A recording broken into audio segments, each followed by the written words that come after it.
Hello class, मैं रश्मि सिंह अपने YouTube channel में आप सभी बच्चों का बहुत बहुत स्वागत करती हूँ। ये घटना चक्र की 5th टेस्ट सीरीज़ है। जैसे कि 4 टेस्ट सीरीज़ हम कंप्लीट करा ही चुके हैं, तो ये हमारी 5th टेस्ट सीरीज़ है और ये हमारी आज की लास्ट भी टेस्ट सीरीज़ है। इसमें हम जीएस आज फर्स्ट यानी कि पार्ट ए और जीएस पार्ट बी, उसके बाद हिंदी कराएंगे। और आपको पता होगा जीएस पार्ट ए में हम 70 क्वेश्चन कराते हैं और पार्ट बी में भी 70 क्वेश्चन कराते हैं। टोटल जो जीएस के 140 क्वेश्चन आते हैं, इस तरह से हम 2 पार्ट में कंप्लीट कराते थे। क्योंकि एक पार्ट में अगर करके चलेंगे, लेके चलेंगे, तो फिर बहुत लंबा वीडियो बनेगा, इसलिए हम इसे 2 पार्ट में करा देंगे और लास्ट में हिंदी सेक्शन है उसे भी कंप्लीट करा देंगे। आज ये लास्ट है घटना चक्र की। जो 5 टेस्ट सीरीज निकाली थी, मार्केट में आई थी, वो हमारी आज 5 कंप्लीट हो जाएंगी और आप लोगों का रिवीजन भी हो जाएगा इस तरह से। और फिर उसके बाद आप लोग फ्री हैं, अपना रिवीजन कीजिएगा। और दृष्टि जो दृष्टि आँख वाली आई है 1 ईयरली यानी कि वर्ष की आती है, उसमें जो भी इम्पोर्टेंट फैक्ट रहेंगे वो हम करा देंगे। ठीक है, तो चलते हैं आज की 5th टेस्ट सीरीज घटना चक्र की। क्वेश्चन नंबर 1 देखते हैं क्या पूछ रहा है। ठीक है, क्वेश्चन नंबर 1 है भौतिक विज्ञान का नोबेल पुरस्कार 2024 के संदर्भ में निम्नलिखित कथनों में से कौन से कथन सही है। बच्चे, इसको मैंने इसलिए भी जूम नहीं किया है कि ज़्यादा जूम कर रहे हैं ना, तो फिर ऑप्शन वगैरह बहुत नीचे आते हैं, तो उसमें देखने में दिक्कत हो जाती है। ठीक है, इसलिए फिर जैसे क्वेश्चन अगर छोटा दिखेगा तो फिर हम जूम करेंगे। ठीक है, क्या है नोबेल पुरस्कार 2024 के संदर्भ में निम्नलिखित कथनों में से कौन से कथन सही है। फर्स्ट है स्टेटमेंट, यह पुरस्कार जॉन जे हाफील्ड और जेफरी ई हिंटन को कृत्रिम तंत्रिका नेटवर्क के साथ मशीन लर्निंग को सक्षम बनाने वाली मौलिक खोजों के लिए दिया गया। सेकंड है जॉन हाफील्ड ने 1982 में सहचार स्मृति एसोसिएटिव मेमोरी की खोज की, जो डाटा में पैटर्न को संग्रहित और पुनर्निर्मित कर सकती है। नीचे दिए कूट का प्रयोग का सही उत्तर का आपको चयन करना है। आपने नोबेल पढ़ लिए होंगे, ठीक है, किसे भौतिक का मिला है, किसे साइंस का मिला है, किसे पीस का मिला है। ठीक है, अब ये आपका रिवीजन हो रहा है, बताइए किसको मिला है। क्वेश्चन नंबर 1 का आंसर बताइए क्या होगा। नीचे दिए कूट का प्रयोग का सही उत्तर आपको चुनना है। ऑप्शन ए है ना तो 1 ना ही 2, ऑप्शन बी केवल 2, ऑप्शन सी केवल 1 और ऑप्शन डी है 1 और 2 दोनों। क्या हो जाएगा बच्चे? हो जाएगा, क्योंकि ये पुरस्कार जॉन जे हाफील्ड और जेफरी ई हिंटन को कृत्रिम तंत्रिका नेटवर्क के साथ मशीन लर्निंग के सक्षम बनाने के लिए दिया गया है, ये भी सही है। और जॉन हाफील्ड ने 1982 में सहचार स्मृति एसोसिएटिव मेमोरी की खोज की, जो डाटा में पैटर्न को संग्रहित और पुनर्निर्मित करती है, ये भी कर सकती है। ये दोनों सही है, इसलिए ऑप्शन आपका हो जाएगा डी। ठीक है, ऑप्शन डी हो जाएगा राइट आंसर एक्चुअली। ठीक है, ऑप्शन डी इसका राइट आंसर हो जाएगा क्वेश्चन का। नेक्स्ट क्वेश्चन पे चलेंगे, जल्दी से कराएंगे, एक्सप्लेनेशन बहुत ज़्यादा हो जाता है तो बच्चों को लगता है कि उनके पास टाइम का नहीं है। ठीक है, ये भी हम भी समझते हैं कि टाइम सबसे ज़्यादा इंपॉर्टेंट इस टाइम पे आप लोगों के लिए टाइम है। नेक्स्ट क्वेश्चन चलेंगे, क्वेश्चन नंबर है 2 OP Jindal global university Sonipat Haryana में भारत के प्रथम संविधान संग्रहालय के संदर्भ में निम्नलिखित कथनों में से कौन सा कथन सही है। ऑप्शन ए है डॉक्टर भीमराव अम्बेडकर का एआई स्वरूप संग्रहालय में सिर्फ डिजिटल अवतार के रूप में होगा। ऑप्शन बी है डॉक्टर भीमराव अम्बेडकर का एआई स्वरूप सिर्फ उनकी आवाज़ पर आधारित होगा। ऑप्शन सी है डॉक्टर भीमराव अम्बेडकर का एआई स्वरूप केवल वीडियो फोटोग्राफी पर आधारित होगा। ऑप्शन डी है डॉक्टर भीमराव अम्बेडकर का एआई स्वरूप एक 3D मॉडल के साथ साथ आवाज़, उनके चेहरे के भाव इत्यादि को सम्मिलित किया गया है। ठीक है, आपको बताना है कौन सा कथन सही है। ठीक है, कौन सा हो जाएगा? 2 का हो जाएगा डी। ठीक है, ये हो जाएगा। सेकंड नंबर क्वेश्चन का हो जाएगा डॉक्टर भीमराव अम्बेडकर का एआई स्वरूप एवं 3D मॉडल के साथ साथ आवाज़, उनके चेहरे के भाव इत्यादि को सम्मिलित किया गया है। सेकंड का आंसर हो जाएगा ऑप्शन डी। ठीक है, क्या हो जाएगा? सेकंड का आंसर हो जाएगा ऑप्शन डी। नेक्स्ट क्वेश्चन पे चलेंगे बच्चे, देखते हैं नेक्स्ट क्वेश्चन क्या पूछ रहा है। अच्छा ठीक है, नेक्स्ट क्वेश्चन पे चलते हैं। क्वेश्चन नंबर है 3। अच्छा, आप जूम कर लेते हैं, अब आ जाएगा शायद बच्चे, देख लेते हैं, जूम कर लेते हैं। ठीक है, सेकंड क्वेश्चन तक हो गया बच्चे, थर्ड क्वेश्चन देख लेते हैं। उच्चतम न्यायालय में क्वेश्चन नंबर है 3। ठीक है, जल्दी से कराएंगे। क्वेश्चन नंबर है 3। उच्चतम न्यायालय में न्याय की देवी लेडी जस्टिस की नई प्रतिमा में भारतीय शास्त्रीय नृत्य का परिधान पहनाने से किस प्रकार का प्रतीकवाद व्यक्त किया गया है? ऑप्शन ए न्याय की सामरिक शक्ति और युद्ध कौशल, ऑप्शन बी भारतीय संस्कृति धरोहर और कला का सम्मान, ऑप्शन सी है न्याय व्यवस्था में लिंग समानता का प्रतीक, ऑप्शन डी है पारंपरिक न्यायिक संरचना को चुनौती देने का प्रतीक। बताइए क्या हो जाएगा आंसर? क्या हो जाएगा? भारतीय संस्कृति धरोहर और कला का सम्मान करने का प्रतीक है ये, ऑप्शन बी हो जाएगा इसका आंसर। ठीक है, ठीक है, ऑप्शन बी हो जाएगा। बाकी इसको आप घटा चक्र में ईयरली आया है उसमें आप विस्तार से पढ़ सकते हैं, क्योंकि इसमें हम करते तो बच्चों को लगता है कि बहुत लंबी फिर वीडियो बन रही है। ठीक है, क्योंकि उन्हें साड़ी पहने दिखाया गया है, तो ये क्या भारतीय संस्कृति और धरोहर को जोड़ना है। ठीक है, कल्चर से जोड़ना है। क्वेश्चन नंबर 4 देखते हैं क्या है। क्वेश्चन नंबर 4 है NIMAS की प्रमुख भूमिकाओं में क्या शामिल है? फर्स्ट है साहसिक खेलों में प्रशिक्षण प्रदान करना, सेकंड है पर्वतारोहण अभियानों का नेतृत्व करना, थर्ड है अरुणाचल प्रदेश के पर्यटन को बढ़ावा देना। ठीक है, ये भी सही है और ये भी सही है और ये भी सही है। नीचे दिए कूट का प्रयोग कर सही उत्तर चुनना है। अब चलते हैं कुछ अपने नेक्स्ट पेज पर। ठीक है, नेक्स्ट पेज पे चलते हैं। क्वेश्चन नंबर 4 का क्या है देखते हैं। ऑप्शन कूट दिए गए हैं। कूट ए है, ऑप्शन ए है केवल 1 और 2, ऑप्शन बी है केवल 2 और 3, ऑप्शन सी है केवल 1 और 3 और डी है उपयुक्त सभी। सभी सही थे, तो ऑप्शन क्या हो जाएगा? 4 का डी हो जाएगा। ठीक है, डी इसका ऑप्शन हो जाएगा।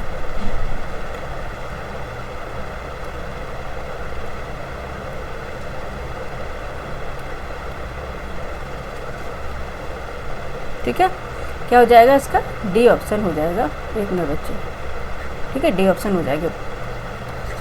नेक्स्ट क्वेश्चन पे चलेंगे। क्वेश्चन नंबर है 5, निम्नलिखित कथनों में से कौन से कथन सही नहीं है? ठीक है, कौन से कथन सही नहीं है आपको बताना है। ठीक है, कौन से कथन सही नहीं है? फर्स्ट है केंद्र सरकार ने PME ड्राइव योजना के तहत एक मिनट बच्चे, इसको थोड़ा इधर से करेंगे तभी आएगा वो। ठीक है, इलेक्ट्रॉनिक वाहनों पर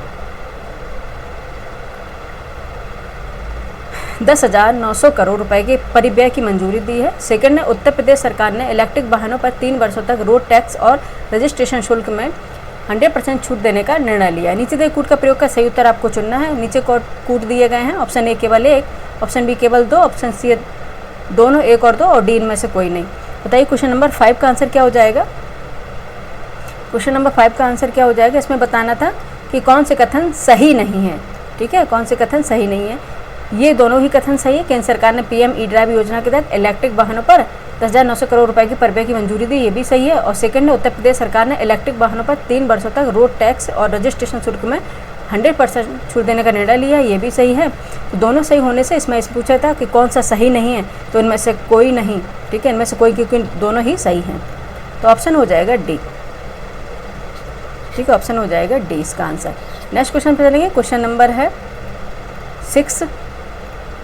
क्वेश्चन नंबर है 6, किसान कवच कीटनाशक रोधी बॉडी सूट के बारे में निम्नलिखित कथनों पर विचार करें। ठीक है, किसान कवच कीटनाशक रोधी बॉडी सूट के बारे में निम्नलिखित कथनों पर विचार करें। फर्स्ट है यह सूट किसानों के कीटनाशकों के हानिकारक प्रभाव से बचाने के लिए डिजाइन किया गया है। सेकंड है इसकी कीमत 4,000 है और यह धोने योग्य है,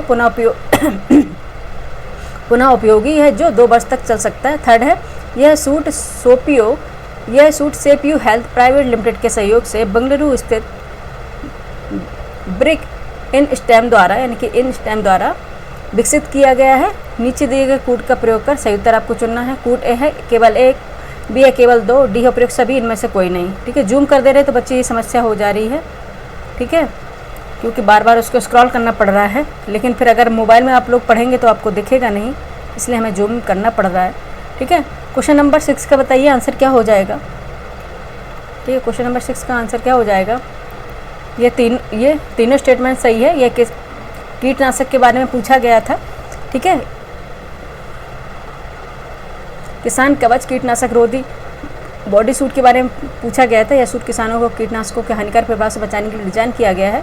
इसकी कीमत 4,000 और धोने योग्य, पुनः उपयोग इसे लाया जा सकता है। ठीक है, और 2 वर्ष तक चल सकता है। यह सूट सेपीयू हेल्थ प्राइवेट लिमिटेड के सहयोग से बेंगलुरु स्थित ब्रिक इंस्टेम ने विकसित किया है।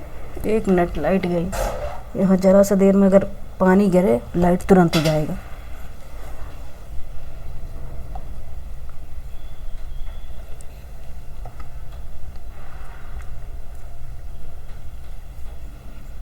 ठीक है।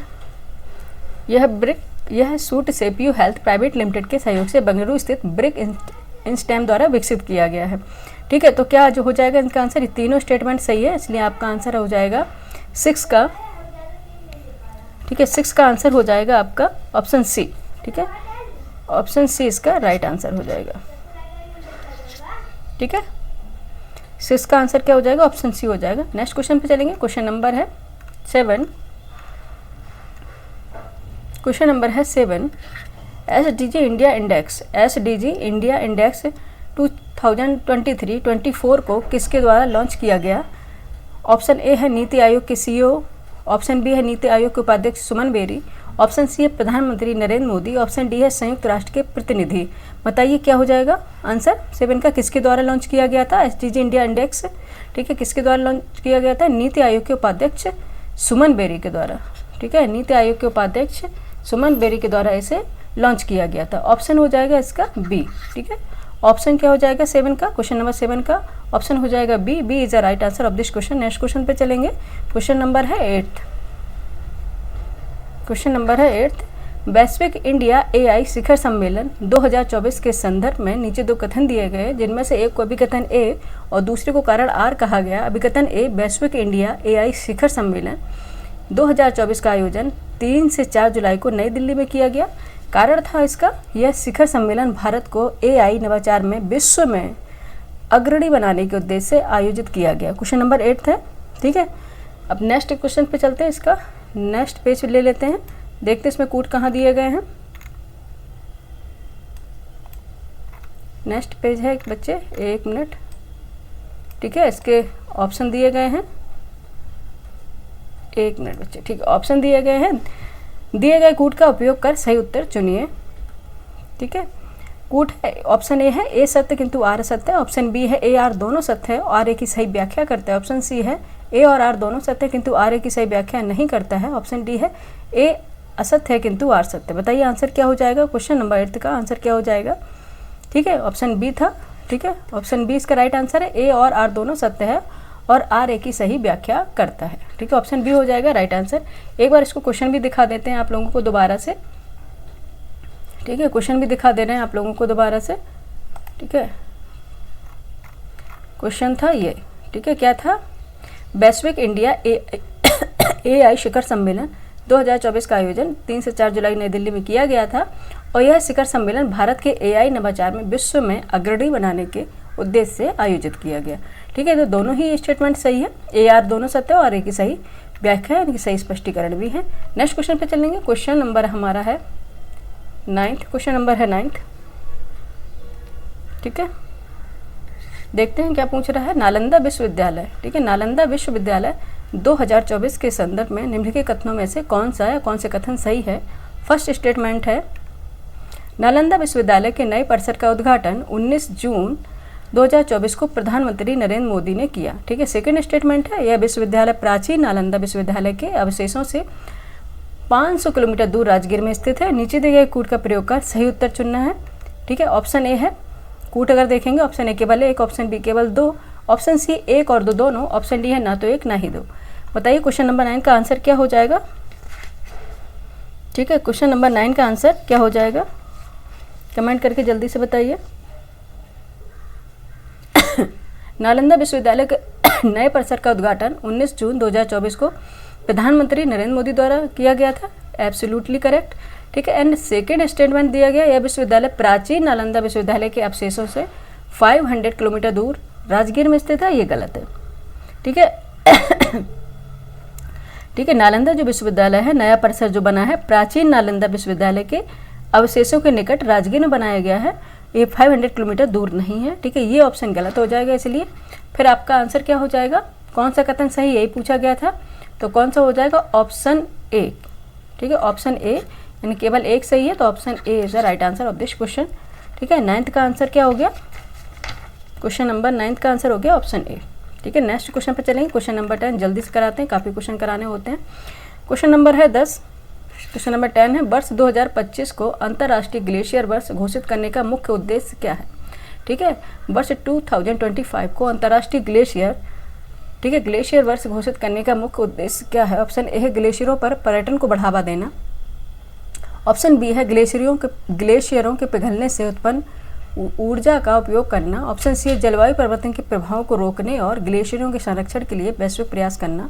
ऑप्शन डी हो जाएगा ग्लेशियरों को पिघलने देना ताकि अधिक ताजे पानी की आपूर्ति हो। क्वेश्चन नंबर 10 का आंसर क्या हो जाएगा? कमेंट करके जल्दी से बताइए। क्वेश्चन नंबर 10 का आंसर क्या हो जाएगा? ठीक है, क्वेश्चन नंबर 10 का आंसर ये तो सभी जानते हैं। ठीक है, क्या हो जाएगा? ऑप्शन सी हो जाएगा। ठीक है, सिंपल सा क्वेश्चन था, जलवायु परिवर्तन के प्रभावों को रोकने और ग्लेशियरों के संरक्षण के लिए वैश्विक प्रयास करना। ठीक है, क्वेश्चन नंबर 10 का हो जाएगा ऑप्शन सी राइट आंसर हो जाएगा। नेक्स्ट क्वेश्चन पे लेंगे, क्वेश्चन नंबर 11 है। ठीक है, एक्सप्लेनेशन की जहाँ जरूरत नहीं होगी वहाँ नहीं कराएंगे, और जहाँ पे लगेगा इस पर एक्सप्लेनेशन की जरूरत है उस क्वेश्चन में हम एक्सप्लेनेशन देंगे। ठीक है, चलते हैं क्वेश्चन नंबर 11 पे। ठीक है, क्वेश्चन नंबर 11 है, यहाँ quad cancer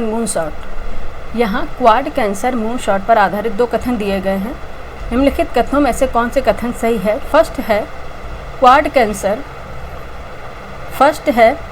cancer moon shot का उद्देश्य गर्भाशय ग्रीवा कैंसर की रोकथाम और उपचार है। सेकंड है क्वाड कैंसर मून शॉट योजना का उद्देश्य केवल लीवर कैंसर के उपचार को बढ़ावा देना है। नीचे दिए कूट का प्रयोग का सही उत्तर आपको चुनना है।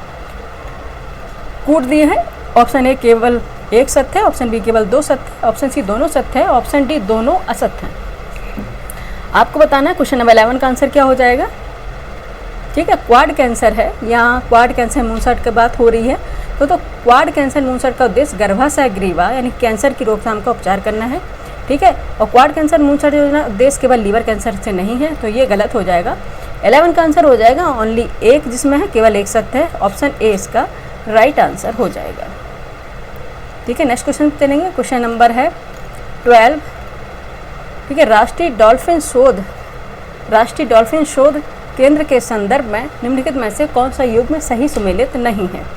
कौन सा युग्म सही सुमेलित नहीं है? ऑप्शन ए उद्घाटन 4 मार्च 2024, स्थान है ऑप्शन बी में स्थान पटना, ऑप्शन सी में संचालक नीतीश कुमार, ऑप्शन डी है उद्देश्य डॉल्फिन व्यवहार का अध्ययन करना। कौन सा युग्म सुमेलित नहीं है आपको बताना है। क्वेश्चन नंबर 12 का आंसर क्या हो जाएगा? उद्घाटन इसका 4 मार्च 2024 को किया गया था, स्थान पटना था। ठीक है, और संचालक नीतीश कुमार नहीं थे। ठीक है, रिसर्च कंपनियां होती हैं। उद्देश्य इसका डॉल्फिन व्यवहार का अध्ययन करना, ये भी सही है, तो क्या हो जाएगा? ऑप्शन सी इसका राइट आंसर हो जाएगा। ठीक है, ऑप्शन सी इसका राइट आंसर हो जाएगा। नेक्स्ट क्वेश्चन पे चलेंगे, क्वेश्चन नंबर 13 पर। क्वेश्चन नंबर 13 पर चलेंगे, देखते हैं क्वेश्चन नंबर 13 क्या जानकारी मांग रहा है आप लोगों से। ठीक है, आप लोग जानकारी दे पा रहे हैं या नहीं दे पा रहे हैं, करंट अफेयर आपका कितना तैयार है ये भी आपको पता चल जाएगा, और नहीं भी होगा तो रिवीजन भी हो जाएगा साथ में। क्वेश्चन नंबर 13 है, ठीक है, वैश्विक नवाचार सूचकांक। ठीक है, क्वेश्चन नंबर है 13, वैश्विक नवाचार सूचकांक 2024 के संदर्भ में निम्नलिखित कथनों में से कौन सा या कौन से कथन सही नहीं है? ठीक है, कौन से कथन सही नहीं है आपको बताना है। फर्स्ट है वैश्विक नवाचार सूचकांक 2024 का प्रकाशन विश्व बौद्धिक संपदा संगठन WIPO द्वारा 26 सितंबर 2024 को किया गया। इस सूचकांक में भारत को प्रथम स्थान प्राप्त हुआ है, जो इसे विश्व की सबसे नवाचारी अर्थव्यवस्था बनाता है। नीचे कूट का प्रयोग का सही उत्तर आपको चुनना है। कूट है ऑप्शन ए केवल 2, ऑप्शन बी ना तो 1 ना ही 2, ऑप्शन सी केवल 1, ऑप्शन डी 1 और 2 दोनों। बताइए क्या हो जाएगा? क्वेश्चन नंबर 13 का आंसर बताइए बच्चे, क्या हो जाएगा? ठीक है, वैश्विक नवाचार सूचकांक 2024 का प्रकाशन विश्व बौद्धिक संपदा संगठन WIPO द्वारा 26 सितंबर 2024 को किया गया। ठीक है, ये स्टेटमेंट सही है। ठीक है, स्टेटमेंट सही है। ठीक है, और सेकंड है इस सूचकांक पर भारत को प्रथम स्थान प्राप्त हुआ, ये गलत है। ठीक है, सूचकांक में स्विट्जरलैंड को लगातार 14वें वर्ष प्रथम स्थान प्राप्त हुआ है। ठीक है, लगातार स्विट्जरलैंड को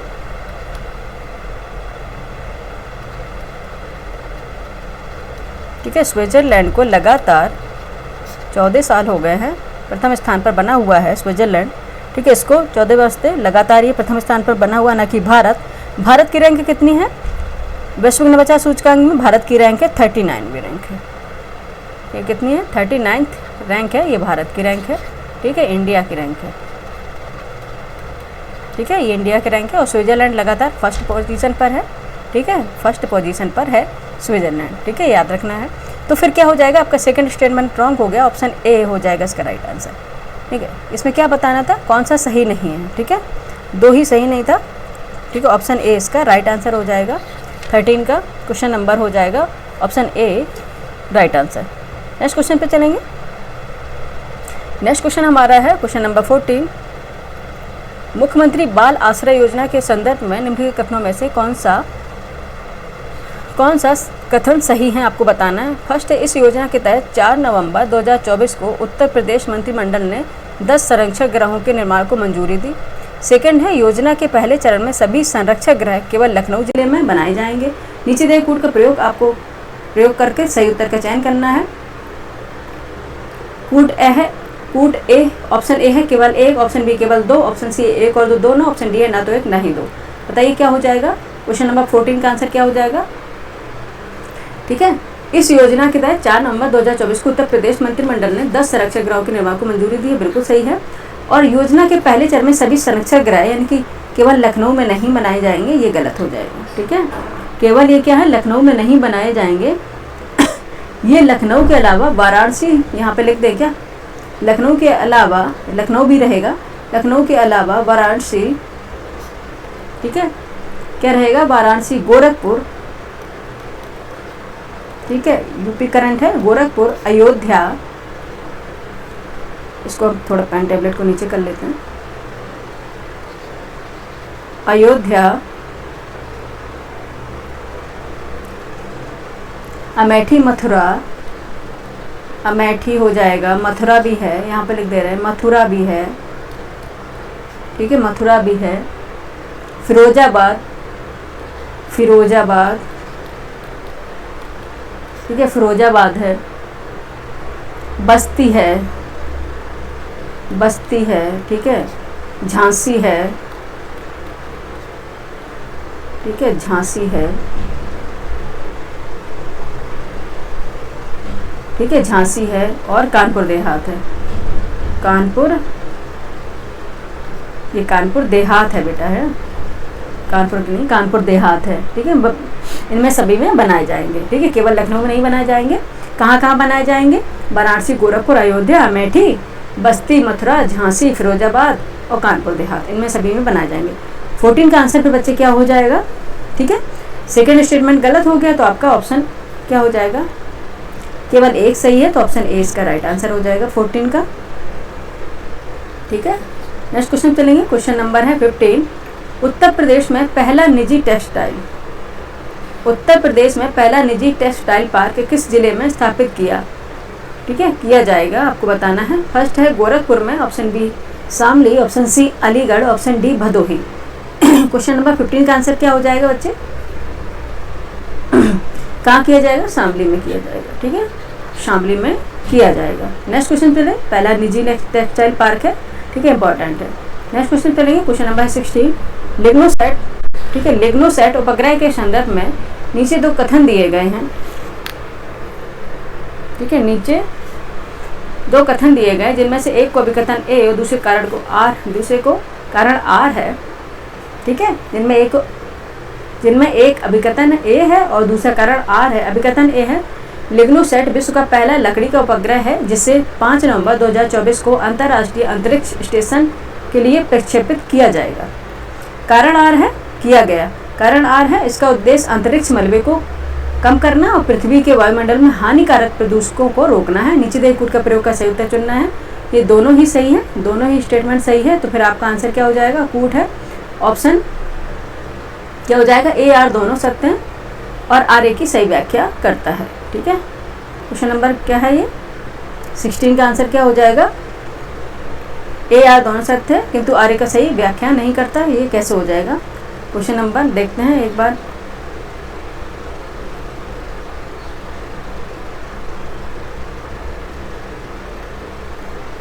ठीक है, ए आर दोनों सत्य हैं किंतु आर ए की सही व्याख्या नहीं कर रहा है। ठीक है, अभी बता दे रहे हैं बच्चे। ठीक है, ऑप्शन सी इसका राइट आंसर हो जाएगा, क्योंकि ये लकड़ी का उपग्रह है जिसका उद्देश्य क्या है, 5 नवंबर 2024 को अंतर्राष्ट्रीय अंतरिक्ष स्टेशन से प्रक्षेपित किया गया। इसका उद्देश्य अंतरिक्ष मलबे को कम करना और पृथ्वी के वायुमंडल में हानिकारक प्रदूषकों को रोकना अकेला नहीं है, ठीक है। इसका उद्देश्य रोकना अकेला नहीं है।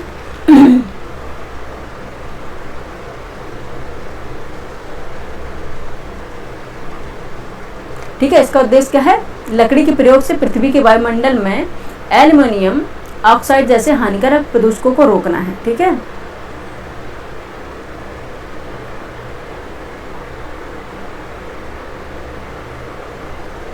ठीक है, ठीक है, इसलिए इसमें पूरी तरह से इसका व्याख्या नहीं करता है, तो ऑप्शन सी इसका राइट आंसर हो गया। नेक्स्ट क्वेश्चन चलेंगे। क्वेश्चन नंबर है 17। मिशन शक्ति सेट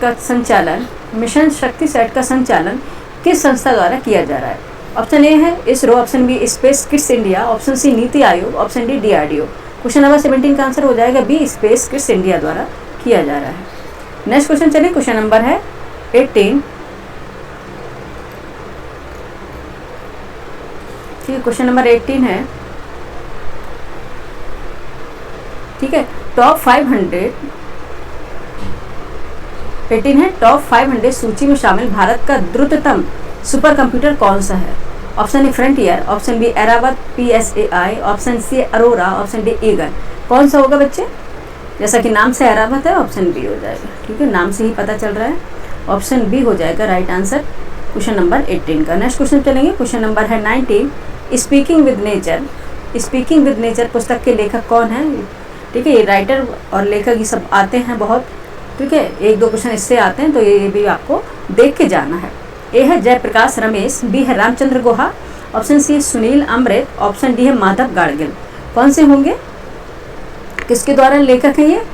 किसके द्वारा लिखित है स्पीकिंग विद नेचर? ठीक है, रामचंद्र गुहा द्वारा, ठीक है, रामचंद्र गुहा द्वारा ही लिखी गई पुस्तक है। 19 का ऑप्शन हो जाएगा बी राइट आंसर, ठीक है। नेक्स्ट क्वेश्चन पे है क्वेश्चन नंबर 20 है। 19वां G20 शिखर सम्मेलन 2024 के संदर्भ में निम्नलिखित कथनों में से कौन से कथन सही हैं, आपको बताना है। फर्स्ट है, यह शिखर सम्मेलन 18 से 19 नवंबर 2024 को रियो डी जेनेरियो ब्राजील में आयोजित हुआ, ठीक है। इस शिखर सम्मेलन की अध्यक्षता भारत के प्रधानमंत्री नरेंद्र मोदी ने की। नीचे दिए कूट का प्रयोग का सही उत्तर चुनना है। ऑप्शन ए केवल 1, ऑप्शन बी केवल 2, ऑप्शन सी 1 और 2 दोनों, और ऑप्शन डी है ना तो 1 ना ही 2। बताइए क्या आंसर हो जाएगा क्वेश्चन नंबर 20 का।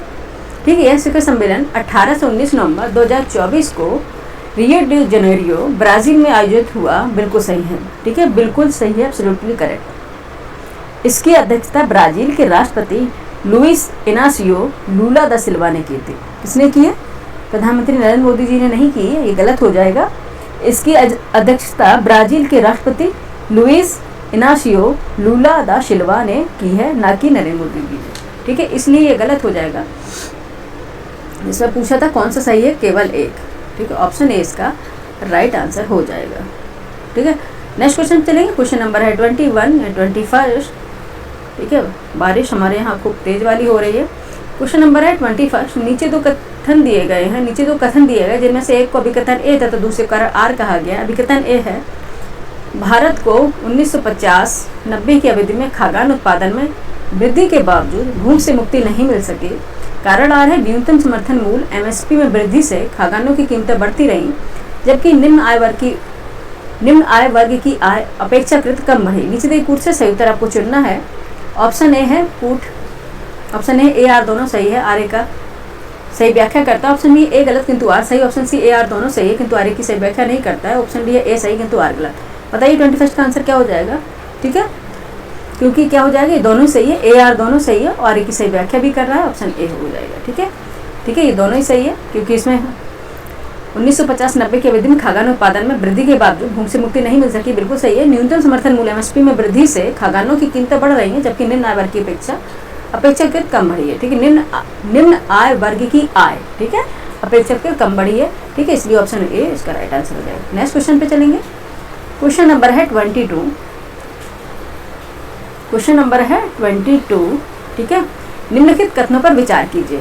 फर्स्ट है, ब्याज व्याप्ति अनुपात यह दर्शाता है कि कंपनी अपनी आय से कितनी बार ब्याज भुगतान कर सकती है। सेकंड है, इस अनुपात का उपयोग ऋणदाता कंपनी की ऋण भुगतान क्षमता का आकलन करने के लिए करते हैं, ठीक है।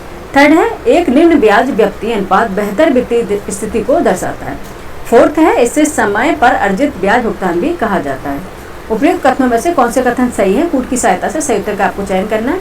ऑप्शन ए है 1, 2, 3, ऑप्शन बी 1, 2 और 4, ऑप्शन सी केवल 1, ऑप्शन डी 2, 3 और 4। बताइए क्या आंसर हो जाएगा क्वेश्चन नंबर 22 का।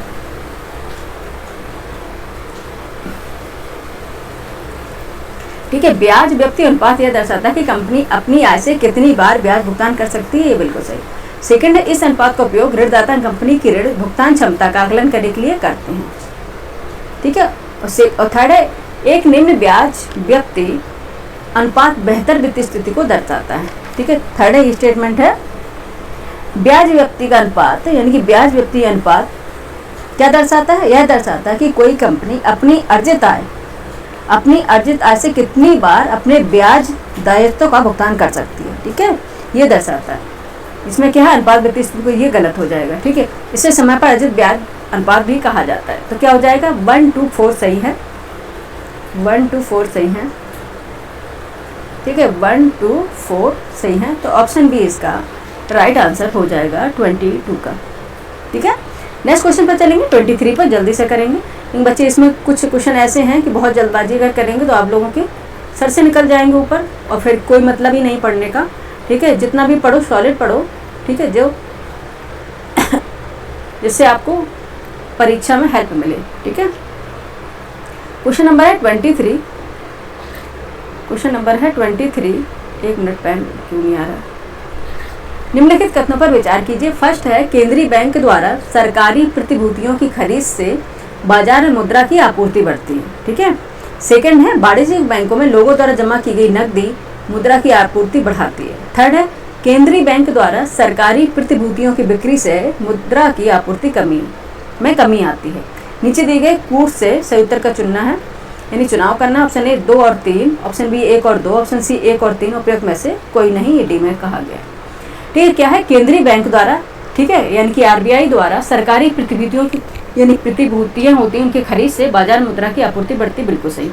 जब सेंट्रल बैंक यानी गवर्नमेंट बैंक आरबीआई जब प्रतिभूतियां खरीदेगा तो ऑब्वियस बात है वहाँ मार्केट में धन जाएगा और इससे क्या होगा? लिक्विडिटी बढ़ेगी। ठीक है, ये बिल्कुल सही है। सेकंड है वाणिज्यिक बैंकों में लोगों द्वारा जमा की गई नकदी मुद्रा की आपूर्ति बढ़ाती नहीं। ठीक है, ये घटाती है। अगर वाणिज्यिक यानी कॉमर्शियल बैंकों में लोगों द्वारा अपनी जमा की गई नकदी,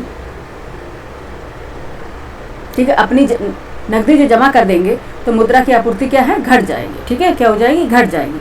नेक्स्ट है question number, next statement third है केंद्रीय बैंक द्वारा सरकारी प्रतिभूतियों की बिक्री से मुद्रा की आपूर्ति में कमी आती है। ये भी सही। केंद्रीय अगर सरकारी प्रतिभूतियां अगर बिक्री करेगा तो उसके बाद धन आएगा। ठीक है, मार्केट में धन नहीं रहेगा। ठीक है, मार्केट में क्या लिक्विडिटी नहीं रहेगी, तो ये भी सही है। ठीक है, ये गलत है बच्चे, हमने इस पर टिक लगा दिया, ये गलत है। ठीक है, तो क्या हो जाएगा? 1 और 3 सही है। नीचे देखो से सही उत्तर आपको चुनना है। 1 और 3 सही है। किसमें है? ऑप्शन सी है इसका राइट आंसर हो जाएगा। ठीक है, ऑप्शन सी क्या है? राइट आंसर हो जाएगा 23 का। ठीक है, नेक्स्ट क्वेश्चन पे लेंगे।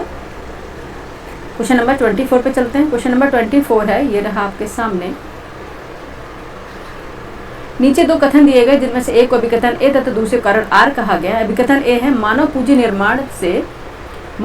निर्माण से देश में अगोचर संपत्तियों का संचयन होता है। अगोचर संपत्तियां वो होती हैं जो दिखाई न दे। ठीक है, अगोचर संपत्तियां क्या है? जो दिखाई न दे, यानी कि जो महसूस ना हो। तुम हो एक अगोचर सबके प्राणपति, तुमने सुना होगा, अगोचर शब्द का प्रयोग वहाँ हुआ है।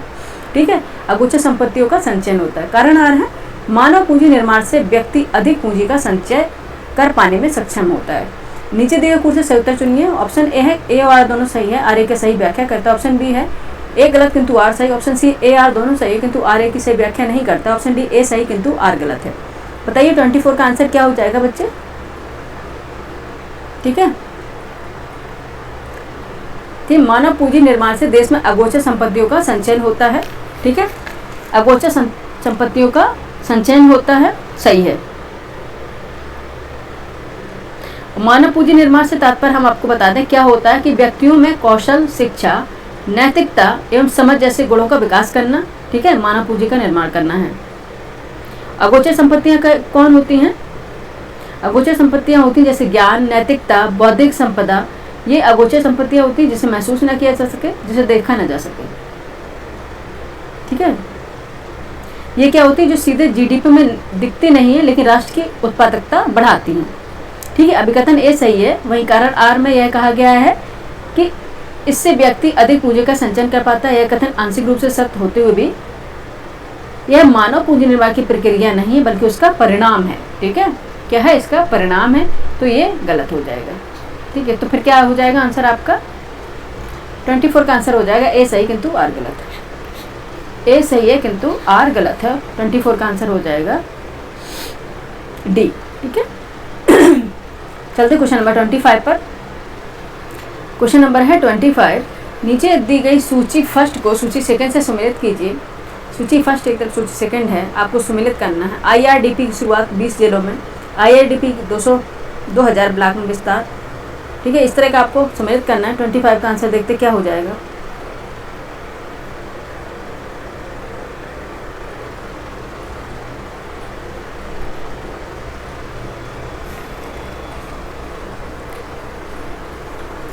IRDP की शुरुआत 20 जिलों में, यानी कि एकीकृत ग्रामीण विकास कार्यक्रम। ठीक है, एकीकृत विकास कार्यक्रम, इसकी शुरुआत कब हुई थी? 1976 में 20 जिलों में परीक्षण के रूप में की गई थी, यानी कि परीक्षण के रूप में की गई थी। कब की गई थी? 1976 में की गई थी। तो ए का तो 4 हो जाएगा बच्चे, ए का 4 है ये। ठीक है, ए का 4 है, यहाँ पे लिख देते हैं, ए का 4 हो गया। ठीक है, और IRDP का 2000 ब्लॉकों में विस्तार, यानी कि एकीकृत ग्रामीण विकास कार्यक्रम। इसके बाद 1978-79 में से 2000 ब्लॉकों में विस्तारित किया गया। ठीक है, 2000 ब्लॉकों में विस्तारित किया गया। ठीक है, ये बी का क्या हो गया? 2 हो गया। ठीक है, बस आंसर निकल आया, बी का 2 हो गया। ऑप्शन ए इसका राइट आंसर हो गया। ठीक है, ऑप्शन ए इसका राइट आंसर हो गया। क्वेश्चन नंबर कौन सा है? 25 का आंसर हो गया ऑप्शन ए। ठीक है, एकीकृत क्या है? IRDP क्या है? एकीकृत ग्रामीण विकास कार्यक्रम। ठीक है, IRDP की शुरुआत 20 जिलों में, ठीक है, 20 जिलों में हुई थी। कब?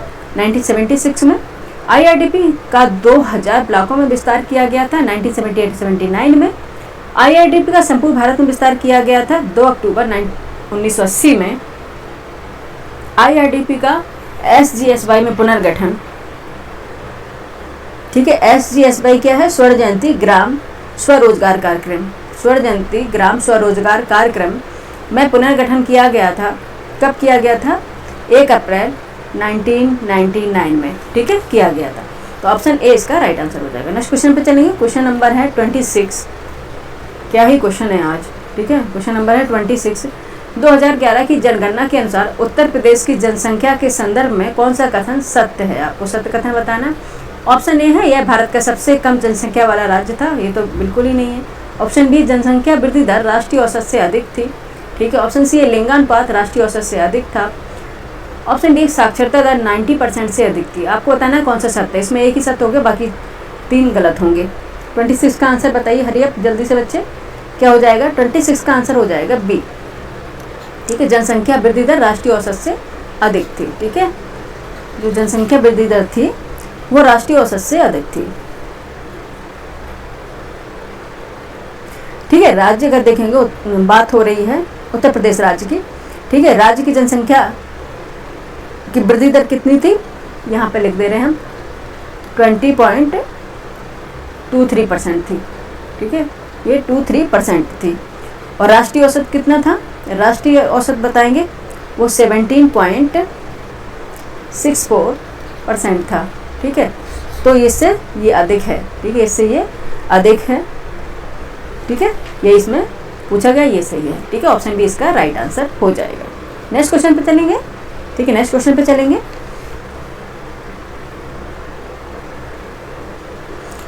उसमें देखा लिंगानुपात राष्ट्रीय औसत से अधिक था। ठीक है, लिंगानुपात कितना था? 912 था। ठीक है, 912 था। आपको पता होगा प्रति 1000 पुरुष पर 912 महिलाएं। ठीक है, और जो देश के औसत से कितना था? देश का कितना था? 943 था। ठीक है, ये इससे क्या था? कम था। ये इससे क्या था? कम था। ठीक है, ये इसमें बताया गया है। ठीक है, बाकी आप लोग सेंसस वाला हमारा वीडियो है, उसमें आप देख लीजिएगा। ठीक है, नेक्स्ट क्वेश्चन चलेंगे। ऑप्शन 20 का राइट आंसर हो गया। नेक्स्ट क्वेश्चन चलेंगे। क्वेश्चन नंबर है 27। क्वेश्चन नंबर है 27। निम्नलिखित कथनों पर विचार कीजिए। सभी में बस विचार ही करना है। ठीक है, निम्नलिखित कथनों पर विचार कीजिए। फर्स्ट है वर्ष 1992 में, ठीक है, वर्ष 1992 में सार्वजनिक क्षेत्र के उद्यमों के शेयरों के विनिवेश के लिए डॉक्टर सी रंगराजन की अध्यक्षता में समिति गठित की गई थी। सेकंड है वर्ष 1993 में औद्योगिक रूढ़ता पर पुनर्विचार हेतु ओंकार गोस्वामी की अध्यक्षता में समिति का गठन किया गया था। उपरोक्त कथनों में से कौन से कथन सही है आपको बताना है। नीचे दिए कूट की सहायता से सही उत्तर चुनना। कूट फर्स्ट है, ऑप्शन ए 1 और 2 दोनों, ऑप्शन बी ना तो 1 ना ही 2, ऑप्शन सी केवल 1, ऑप्शन डी केवल 2। बताइए क्या आंसर हो जाएगा जल्दी से। 27 का आंसर बताइए जल्दी से। दोनों ही सही है स्टेटमेंट आपका हो जाएगा, 1 और 2 दोनों। ठीक है, ठीक है। वर्ष 1992 में सार्वजनिक क्षेत्र के उद्यमों के शेयरों में विनिवेश के लिए डॉक्टर सी रंगराजन की अध्यक्षता में समिति गठित की गई थी। और 1993 में औद्योगिक रूढ़ता पर पुनर्विचार हेतु ओंकार गोस्वामी की अध्यक्षता में समिति का गठन किया गया था। तो ये दोनों स्टेटमेंट सही है, तो ऑप्शन ए इसका राइट आंसर हो जाएगा। नेक्स्ट क्वेश्चन करेंगे। क्वेश्चन नंबर है 28। टी.आर. माल्थस के जनसंख्या सिद्धांत के अनुसार जनसंख्या और खाद्य सामग्री की वृद्धि दर क्या होती है आपको बताना। ऑप्शन ए है जनसंख्या और खाद्य सामग्री दोनों ही गणितीय दर से बढ़ते हैं। ऑप्शन बी है जनसंख्या और खाद्य सामग्री दोनों ही ज्यामितीय दर से बढ़ते हैं। ऑप्शन सी जनसंख्या गणितीय दर से और खाद्य सामग्री ज्यामितीय दर से बढ़ती है। ऑप्शन डी जनसंख्या ज्यामितीय दर से और खाद्य सामग्री गणितीय दर से बढ़ती है। आपको बताना है 28 का आंसर क्या हो जाएगा। क्या हो जाएगा, जनसंख्या ज्यामितीय दर से और खाद्य सामग्री गणितीय दर से बढ़ती है। ज्यामितीय दर से कैसे बढ़ेगी, 1, 2, 4, 8 इस तरह से बढ़ेगी ज्यामितीय दर से। और खाद्य सामग्री कैसे बढ़ेगी, खाद्य सामग्री जो होती हैं वो गणितीय दर से बढ़ेंगी, 1, 2, 3, 4। जनसंख्या एकदम से दोगुनी होती जा रही, 1 का 2, 2 का 4, 4 का 8 इस तरह से। ठीक है, याद रखना। ऑप्शन डी इसका राइट आंसर हो जाएगा। ऑप्शन डी इसका राइट आंसर हो जाएगा। नेक्स्ट क्वेश्चन चलेंगे। क्वेश्चन नंबर है 29। क्वेश्चन नंबर है 29। वर्ष 1901 से 2011 तक की भारत की जनसंख्या वृद्धि दर के संदर्भ में वर्ष 1901 से 2011 तक की भारत की जनसंख्या वृद्धि दर के संदर्भ में निम्नलिखित कथनों पर विचार कीजिए। फर्स्ट है 1911-1921 का दशक भारत की जनसंख्या इतिहास में एकमात्र ऐसा दशक था जब जनसंख्या में ऋणात्मक वृद्धि दर्ज की गई। सेकेंड है वर्ष 1981 के बाद भारत की जनसंख्या वृद्धि दर में लगातार तीव्र वृद्धि दर्ज की गई। उपयुक्त कथनों में से कौन से कथन सही है, नीचे दी कूट की सहायता से उत्तर का चयन कीजिए। कूट फर्स्ट है, ऑप्शन ए केवल 1 और 2 दोनों, ऑप्शन बी ना तो 1 ना ही 2, ऑप्शन सी केवल 1, ऑप्शन डी केवल 2। क्या हो जाएगा आंसर, 29 का आंसर बताइए फटाफट। ठीक है, 1911-1921 का दशक भारत में जनसंख्या इतिहास में एकमात्र ऐसा दशक था जब जनसंख्या में ऋणात्मक वृद्धि दर्ज की गई थी। बिल्कुल सही है। ठीक है, बिल्कुल सही है। और इसमें बताया है कि 1981 के बाद भारत की जनसंख्या वृद्धि दर में लगातार तीव्र वृद्धि दर की गई थी, गलत है। ठीक है, ठीक है, क्या हुई थी 1951 से लेकर, अगर देखेंगे 1951 से लेकर 1981 तक, ठीक है 1981 तक अत्यधिक तीव्र वृद्धि देखी गई थी जनसंख्या में। ठीक है, लेकिन 1981 के बाद, ठीक है, वर्ष 1981 के बाद जनसंख्या वृद्धि दर में धीरे धीरे गिरावट देखने को मिली है। ठीक है, इसलिए ये ऑप्शन गलत हो जाएगा। ठीक है, इसलिए ऑप्शन गलत हो जाएगा। ठीक है, 19 और ये 11 से 1921 तक एकमात्र ऐसा दशक रहा है जब जनसंख्या वृद्धि दर क्या थी, ऋणात्मक थी। ठीक है, ऋणात्मक थी। ठीक है, -0.31 प्रतिशत यानी कि ऋणात्मक दर पे गई थी। ठीक है यार, ये इसलिए हम डेटा बता रहे हैं क्योंकि क्वेश्चन इंपॉर्टेंट है, काफ़ी पूछा जाता है, इंपॉर्टेंट क्वेश्चन है। ठीक है, इंपॉर्टेंट क्वेश्चन है। आज बच्चे तबीयत ठीक नहीं है, पढ़ाने का मन नहीं था, लेकिन प्रॉमिस कर दिया था तो निभाना है। ठीक है, कैसे भी हो। तो फिर क्या हो जाएगा, सेकंड स्टेटमेंट रॉन्ग होने के कारण सही उत्तर का चयन करना है। ठीक है, कथन सही है ये बताना था, तो कौन सा होगा, सी। ठीक है, ऑप्शन सी राइट आंसर हो जाएगा 29 का। ठीक है, नेक्स्ट चलते हैं क्वेश्चन नंबर 30। क्वेश्चन नंबर है 30। निम्नलिखित कथनों पर विचार करना है। फर्स्ट है प्रधानमंत्री मुद्रा योजना के अंतर्गत मुद्रा एक गैर बैंकिंग वित्तीय संस्था है। जिसे भारतीय लघु उद्योग विकास बैंक सिडबी की एक अनुशंसीय इकाई के रूप में गठित किया गया। सेकंड है मुद्रा योजना के अंतर्गत मुद्रा सीधे सूक्ष्म उद्यमों को ऋण प्रदान करती है। नीचे दिए गए कूट से सही उत्तर का आपको चयन करना है। कथन 1 है, ऑप्शन ए कथन 1 और 2 दोनों सही है। बी है कथन 1 और 2 दोनों गलत है। ऑप्शन सी कथन 1 सही है, 2 सही नहीं। ऑप्शन डी है कथन 1 सही है, 2 अप्रत्याशित है। ठीक है, बताइए क्या हो जाएगा आंसर।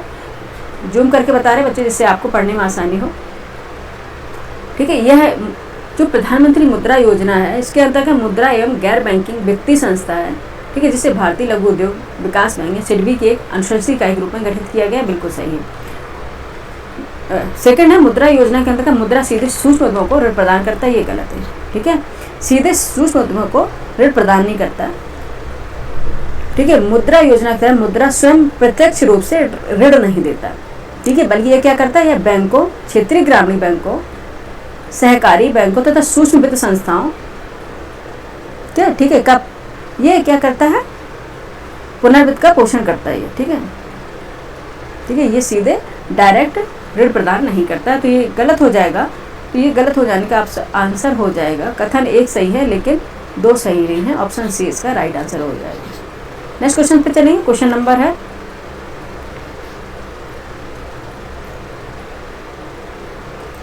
31 पे चलते हैं। Question number 31। क्वेश्चन नंबर देखते हैं 31 में क्या पूछ रहा है।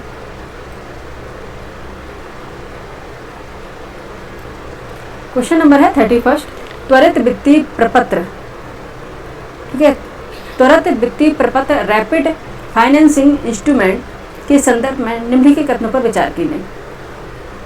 फर्स्ट है त्वरित वित्तीय प्रपत्र केवल भुगतान संतुलन की समस्याओं को हल करने के लिए दिया जाता है। सेकंड है त्वरित वित्तीय प्रपत्र की शुरुआत अंतर्राष्ट्रीय मुद्रा कोष IMF द्वारा सदस्य देशों की विभिन्न आर्थिक जरूरतों को पूरा करने के लिए की गई थी। उपयुक्त कथनों में से कौन से कथन सही हैं, नीचे दिए कूट की सहायता से सही उत्तर का चयन करना है। कूट ऑप्शन है 1 और 2 दोनों। ऑप्शन बी ना तो 1 ना ही 2। ऑप्शन सी है केवल 1। ऑप्शन डी है केवल 2। बताइए क्या आंसर हो जाएगा 31 का बच्चे। ठीक है, 31 का आंसर बताइए क्या हो जाएगा। त्वरित वित्तीय प्रपत्र केवल भुगतान संतुलन की समस्याओं को हल करने के लिए प्रयोग नहीं किया जाता है। ठीक है, ठीक है, जो IMF त्वरित वित्तीय प्रपत्र निकालता है यानी कि रैपिड फाइनेंसिंग इंस्ट्रूमेंट, जो सदस्य देशों को आपातकालीन स्थिति में तत्काल वित्तीय सहायता प्रदान करने के लिए डिजाइन किया गया है। ठीक है, त्वरित वित्तीय प्रपत्र। ठीक है, भुगतान संतुलन की समस्याओं को हल करने के लिए नहीं, क्या है, आपातकालीन स्थिति में तत्काल वित्त प्रदान करता है। और यह प्रपत्र क्या होता है, वस्तु मूल अस्थिरता, प्राकृतिक आपदाओं, संघर्ष और संघर्ष के बाद की गई परिस्थितियों के लिए होता है, ना कि केवल भुगतान संतुलन की समस्याओं को हल करने के लिए। ठीक है, और इसकी शुरुआत की गई थी कि त्वरित वित्तीय प्रपत्र की शुरुआत सदस्य देशों की विभिन्न आवश्यकताओं को पूरा करने के लिए की गई थी। ठीक है, इसलिए ऑप्शन क्या हो जाएगा। ठीक है, ये गलत हो जाएगा और ये स्टेटमेंट सही है। तो फिर क्या हो जाएगा आंसर आपका, सेकंड स्टेटमेंट सही है, डी आंसर हो जाएगा। ठीक है, ऑप्शन डी इसका राइट आंसर हो जाएगा। नेक्स्ट क्वेश्चन चलेंगे। क्वेश्चन नंबर है 32, निम्नलिखित में से कौन सी योजना सूक्ष्म उद्यमों को बढ़ावा देने और गरीब परिवारों को स्वयं सहायता समूह SHGs के माध्यम से गरीबी रेखा से ऊपर लाने के लिए बनाई गई। ऑप्शन ए स्वर्ण जयंती ग्राम स्वरोजगार योजना। ऑप्शन बी प्रधानमंत्री रोजगार सृजन योजना। ऑप्शन सी है राष्ट्रीय ग्रामीण आजीविका मिशन। ऑप्शन डी है प्रधानमंत्री मुद्रा योजना। बताइए 32 का आंसर क्या हो जाएगा। कौन सी योजना है, स्वर्ण जयंती ग्राम स्वरोजगार योजना। ठीक है, स्वर्ण जयंती ग्राम स्वरोजगार योजना है। ऑप्शन ए है इसका राइट आंसर। 32 का आंसर है ऑप्शन ए। ठीक है, नेक्स्ट क्वेश्चन चलेंगे। Question number 33। क्वेश्चन नंबर है 33, निम्नलिखित कथनों पर विचार करें। भारत में फर्स्ट है, भारत में संरचनात्मक बेरोजगारी का मुख्य कारण शिक्षा और उद्योगों के बीच समन्वय की कमी है। ठीक है, सेकंड है, मौसमी बेरोजगारी केवल ग्रामीण क्षेत्रों में कृषि पर निर्भर लोगों को प्रभावित करती है। उपयुक्त कथनों में से कौन से कथन सही है आपको बताना है। नीचे दिए कूट की सहायता से उत्तर का चयन करना। कूट है ऑप्शन ए केवल कथन 1 सही है, केवल कथन 2 सही है, सी है दोनों कथन सही है और डी है दोनों कथन गलत है। बताइए 33 का आंसर क्या हो जाएगा बच्चे।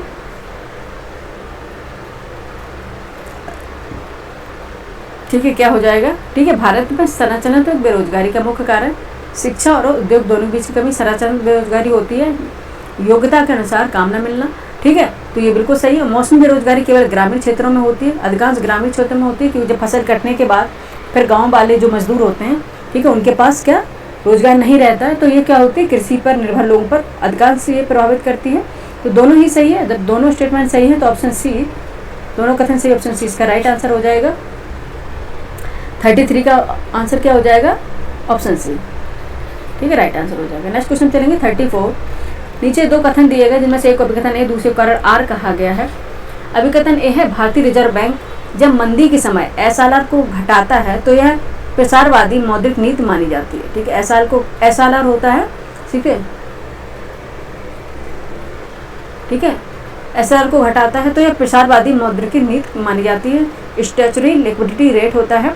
ठीक है, ये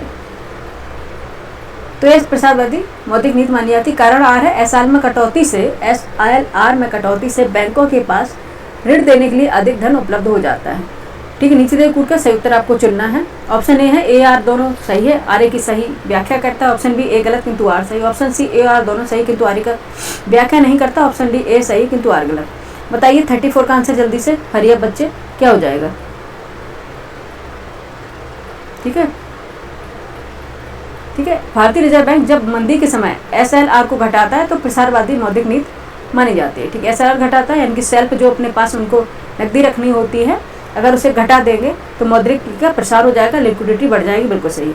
और एसएलआर में कटौती से बैंकों के पास ऋण देने के लिए अधिक धन उपलब्ध होगा, क्योंकि उनके पास सेल्फ जो धन रखना था यानी कि जो अमाउंट रखना होता था, ठीक है, वो उनके पास अब कम रखना होगा और उनके पास क्या हो जाएगा, ऋण देने के लिए यानी कि करेंसी अधिक होगी, यानी लिक्विडिटी अधिक होगी।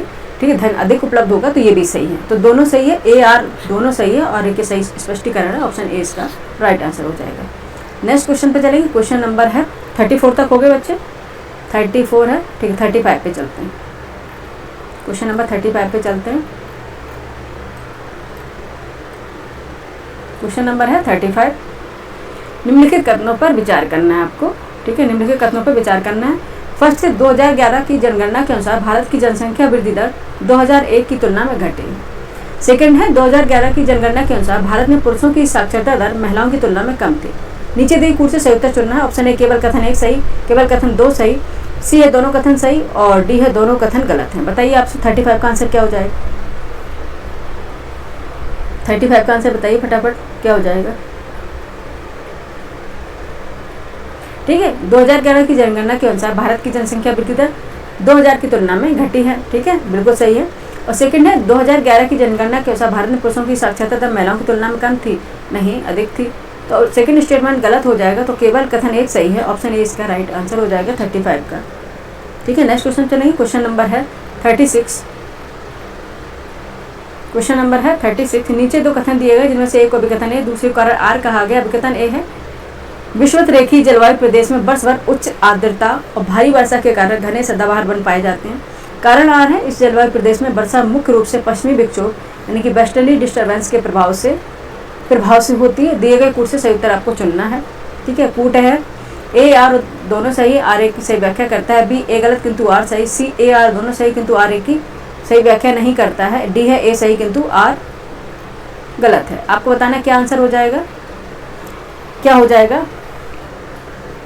विषुवत रेखीय जलवायु प्रदेश में वर्ष भर उच्च आर्द्रता भारी वर्षा के कारण घने सदाबहार वन पाए जाते हैं, बिल्कुल सही। लेकिन इसमें आर में क्या बताया, इस जलवायु प्रदेश में वर्षा मुख्य रूप से पश्चिमी विक्षोभ यानी वेस्टर्ली डिस्टर्बेंस के प्रभाव से होती, गलत है, ये बिल्कुल ही गलत है। ठीक है, 36 का आंसर क्या हो जाएगा फिर आपका, आर गलत होने से ए सही है।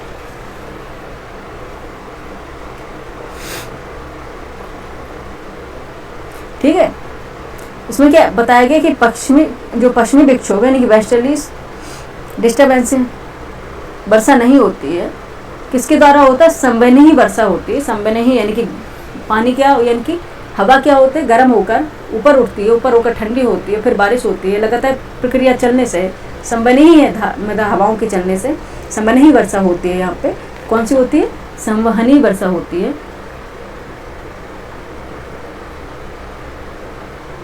ठीक है, तो ये गलत हो जाएगा, तो ऑप्शन क्या हो जाएगा आपका, ए ठीक है, कौन सा हो जाएगा, बहुत नीचे है, ए सही किंतु आर गलत है, ऑप्शन डी इसका राइट आंसर हो जाएगा। ठीक है, ऑप्शन डी इसका राइट आंसर हो जाएगा। नेक्स्ट क्वेश्चन चलेंगे, क्वेश्चन नंबर 37 है, बड़े शिकारों की भूमि यानी कि land of big game hunting किस क्षेत्र को कहा जाता है? First A steppe, B weld, C savanna, D prairie. किसको? सवाना को कहा जाता है। ठीक है, किसको कहा जाता है? सवाना को कहा जाता है। 37 क्या बोलते हैं? बड़े शिकारों की भूमि, land of big game hunting. ठीक है, ऑप्शन सी इसका राइट आंसर हो जाएगा 37 का। नेक्स्ट चलते हैं 38 पे, निम्नलिखित युग्मों शिक्षण संस्थान स्थापना वर्ष में से कौन सा एक सही सुमेलित नहीं है? कौन सा एक सही सुमेलित नहीं है? ठीक है, आपको बताना है। ऑप्शन ए है रानी लक्ष्मीबाई केंद्रीय कृषि विश्वविद्यालय 2014। ऑप्शन बी है बांदा कृषि एवं प्रौद्योगिकी विश्वविद्यालय 2010। ऑप्शन सी अलीगढ़ मुस्लिम विश्वविद्यालय 1920 में। और ऑप्शन डी बनारस हिंदू विश्वविद्यालय BHU की बात हो रही है 1919 में। ठीक है, यही गलत है। ठीक है, यही गलत है। क्या कब हुई थी? BHU की जो स्थापना हुई थी वो कब हुई थी? 1916 में हुई थी। ठीक है, कब हुई थी? 1916 में हुई थी, और यही गलत है। तो ऑप्शन डी इसका आपका राइट आंसर हो जाएगा। ठीक है, नेक्स्ट क्वेश्चन देखेंगे, क्वेश्चन नंबर है 39।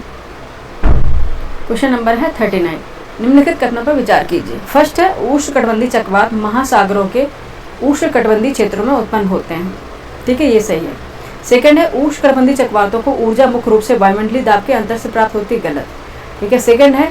थर्ड है संघनन प्रक्रिया द्वारा चक्रवात ऊंचे कपासी मेघों से ऊर्जा प्राप्त करते हैं जिससे उसकी तीव्रता बढ़ती है। बिल्कुल सही। उपयुक्त कथनों में से कौन से कथन सही है? फर्स्ट एंड थर्ड सही है। ठीक है, फर्स्ट एंड थर्ड सही है। चलते हैं इसके कूट पर। ठीक है, फर्स्ट एंड थर्ड सही है।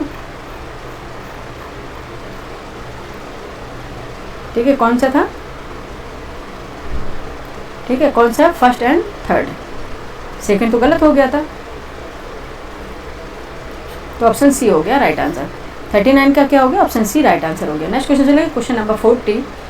सूची फर्स्ट को सूची सेकंड से सुमेलित कीजिए तथा नीचे दिए कूट से सही उत्तर चुनना। सूची फर्स्ट एक तरफ सूची सेकंड है, एक तरफ संस्थान, एक तरफ राज्य।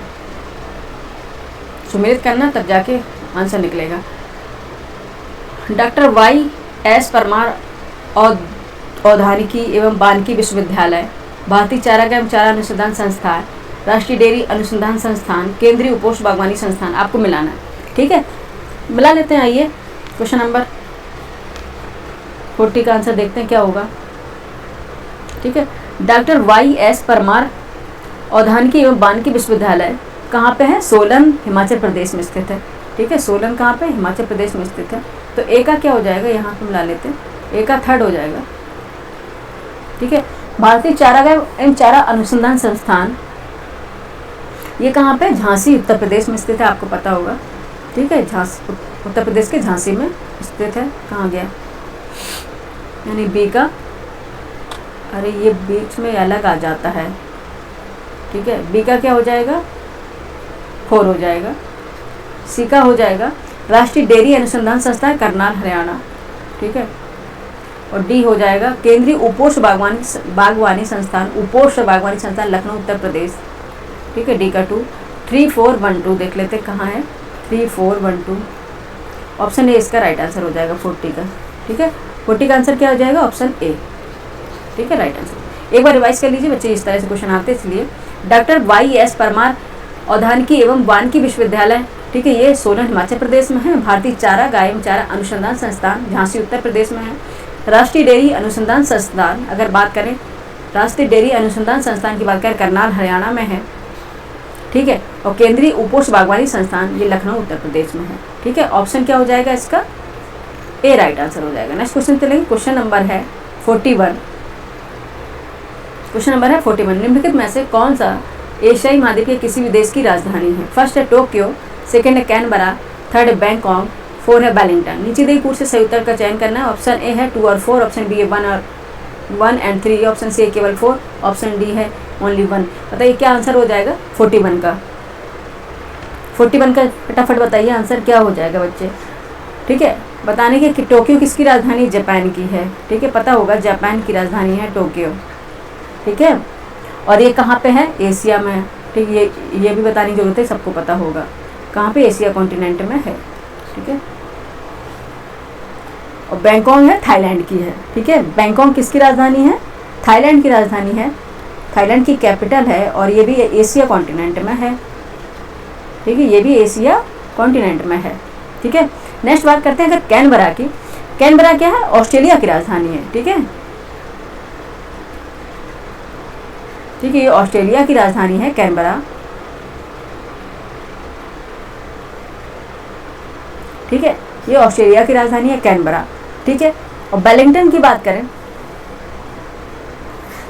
और ये कहाँ पे है? ऑस्ट्रेलिया महाद्वीप में। तो जब ऑस्ट्रेलिया की राजधानी तो ऑस्ट्रेलिया महाद्वीप में ही होगा। वेलिंगटन क्या है? न्यूजीलैंड की राजधानी है। ठीक है, वेलिंगटन क्या है? न्यूजीलैंड की राजधानी है। ठीक है, अरे न्यूजीलैंड। ठीक है, ये न्यूजीलैंड की राजधानी है वेलिंगटन। ठीक है, और ये क्या है? ओशिनिया में स्थित है। ठीक है, कहाँ पे है न्यूजीलैंड? ओशिनिया में स्थित है। ठीक है, ओशिनिया में स्थित है, ओशिनिया कॉन्टिनेंट। ठीक है, ये स्थित है। अब आपको बताना है कूट से सही उत्तर चलना कि अब एशिया महाद्वीप में किस देश की राजधानी है। तो कौन सी है? 1 और 3 है बैंकॉक एंड टोक्यो। तो क्या हो जाएगा? 41 का आंसर बी हो जाएगा। ठीक है, नेक्स्ट क्वेश्चन चलेंगे। क्वेश्चन नंबर है 42। निम्नलिखित में से कौन सा कथन भारत के मानसून तंत्र के बारे में सही नहीं है? ठीक है, कौन सा मानसून के तंत्र के बारे में सही नहीं? ऑप्शन ए, दक्षिणी गोलार्ध से आने वाली व्यापारिक हवाएं वेस्टर्लीज ट्रेड विंड्स भारत की ओर आकर्षित होती हैं। ऑप्शन बी है, भारत में मानसून आने का मुख्य कारण पश्चिमी विक्षोभ है। ऑप्शन सी, बंगाल की खाड़ी से आने वाली हवाएं उत्तर और पूर्वोत्तर भारत में वर्षा कराती हैं। ऑप्शन डी है, मानसूनी हवाएं उत्तर पश्चिमी भारत में ग्रीष्मकालीन निम्न वायुदाब के कारण आकर्षित होती हैं। आपको बताना है कौन सा सही नहीं है। ठीक है, आंसर बताइए जल्दी से। कौन सा? कि भारत मानसून आने का मुख्य कारण पश्चिमी विक्षोभ नहीं है। ठीक है, क्या है? पश्चिमी विक्षोभ बिल्कुल भी नहीं है। आपको पता होगा कैसे ये मानसून आता है। ठीक है, बताने की जरूरत नहीं है। क्या होता है? जो ग्रीष्मकालीन निम्न वायुदाब होता है और दक्षिण पूर्वी व्यापारिक हवाएं होती हैं। ठीक है, ये क्या होती है? भूमध्य रेखा को पार करने पर भूमध्य रेखा को पार करके भारत की ओर आती हैं और पश्चिमी विक्षोभ से यानी कि वेस्टर्न डिस्टर्बेंस से, ठीक है, पश्चिमी विक्षोभ यानी कि वेस्टर्न डिस्टर्बेंस से शीतकाल में वर्षा होती है, यानी कि जैसे शीतकालीन वर्षा कहते हैं। ठीक है, तो फिर ये गलत हो जाएगा, ऑप्शन बी राइट आंसर हो जाएगा। नेक्स्ट क्वेश्चन चलेंगे। क्वेश्चन नंबर है 43। क्वेश्चन नंबर है 43। निम्नलिखित में से कौन सा हिमालय की जलवायु पर प्रभाव डालने वाला प्रमुख कारक है? ठीक है, कौन सा होगा प्रमुख कारक?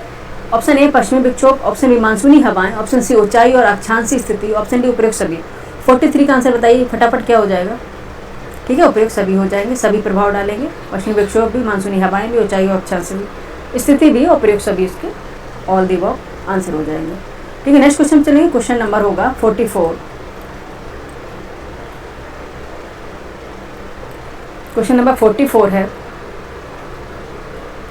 नीचे दिए गए तेल शोधनशालाओं को उनकी संबंधित संचालक कंपनियों से सम्मिलित कीजिए। एक तरफ तेल शोधनशालाएं, एक तरफ कंपनियां हैं। ठीक है, उनकी कंपनियों को अकॉर्डिंग उनको सम्मिलित करना है आपको क्वेश्चन नंबर 44 को।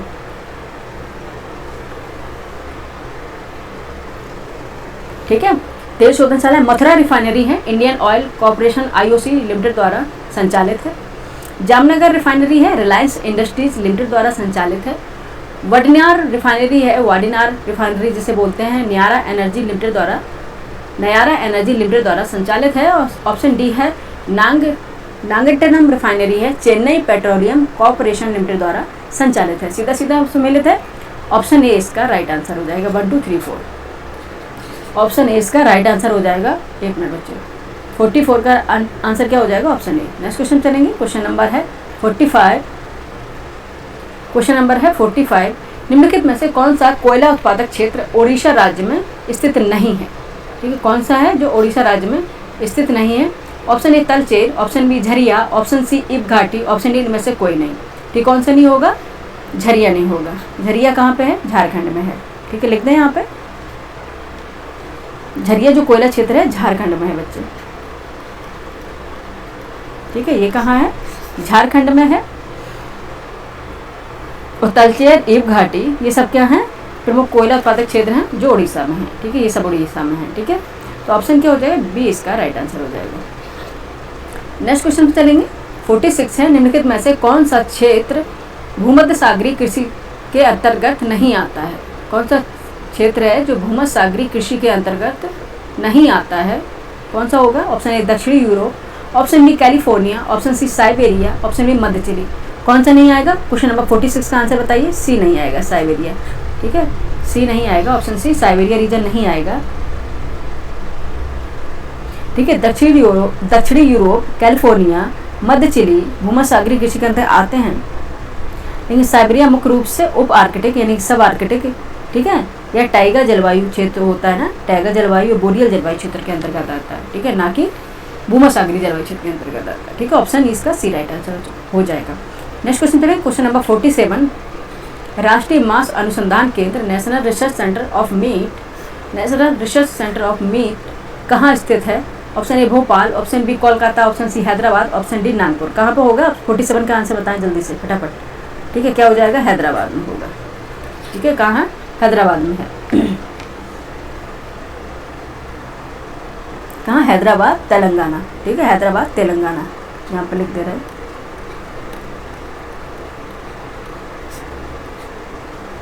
ठीक है, हैदराबाद तेलंगाना में स्थित है। यह मांस उत्पादन, प्रसंस्करण एवं गुणवत्ता सुधार से संबंधित अनुसंधान संस्थान है। ठीक है,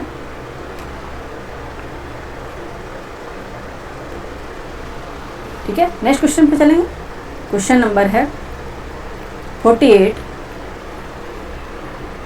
निम्नलिखित कथनों में से कौन से कथन सही हैं? फर्स्ट है हिमालय पर्वत श्रृंखला भारतीय और यूरेशियन प्लेटों के टकराने से बनी है। सेकंड है हिमालय पर्वत श्रृंखला की चट्टानें मुख्य रूप से आग्नेय चट्टानों से बनी है। ठीक है, कूट है, आपको नीचे दे कूट से सही उत्तर चुनना। कूट फर्स्ट है, ऑप्शन ए 1 और 2 दोनों, ऑप्शन बी केवल 1, ऑप्शन सी केवल 2,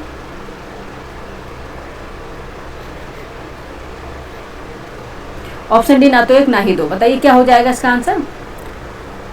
हिमालय पर्वत श्रृंखला भारतीय यानी कि इंडियन एंड यूरेशियन प्लेट के टकराने से बनी है, बिल्कुल सही है। लेकिन हिमालय पर्वत श्रृंखला की चट्टानें मुख्य रूप से आग्नेय चट्टानों से नहीं बनी है, ये बिल्कुल गलत है। किससे बनी है बताइए जल्दी से फटाफट।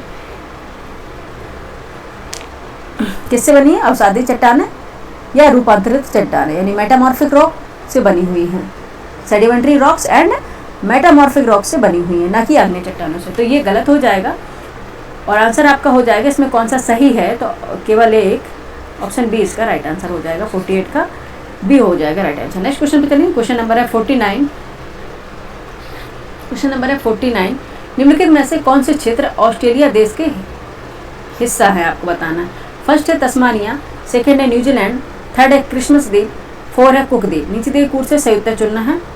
ठीक है, ऑप्शन ए है केवल 1 और 3, ऑप्शन बी है केवल 2 और 4, ऑप्शन सी 1, 3 और 4, ऑप्शन डी 1, 2 और 3। 49 का आंसर बताइए फटाफट क्या हो जाएगा।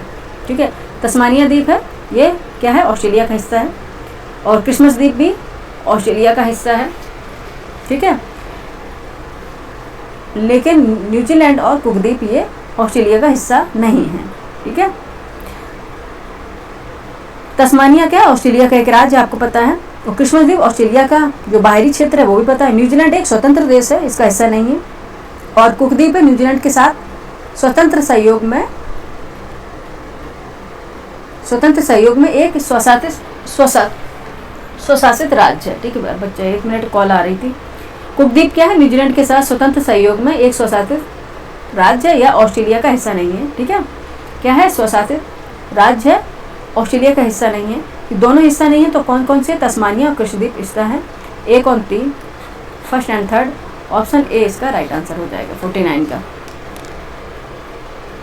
ऑप्शन ए राइट आंसर हो जाएगा। क्वेश्चन नंबर 50 पे चलते हैं। Question number 50।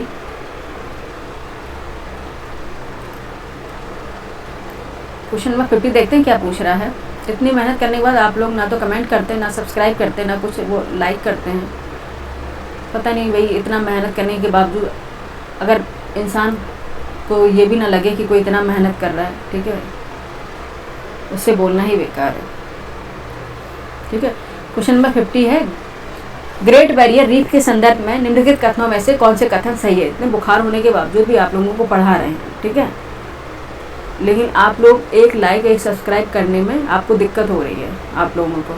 ठीक है, देख लेंगे लेकिन आप ना लाइक करेंगे ना सब्सक्राइब करेंगे। इतना प्रॉब्लम होते हुए हम पढ़ा रहे हैं, लेकिन बच्चे आप भी मेहनत का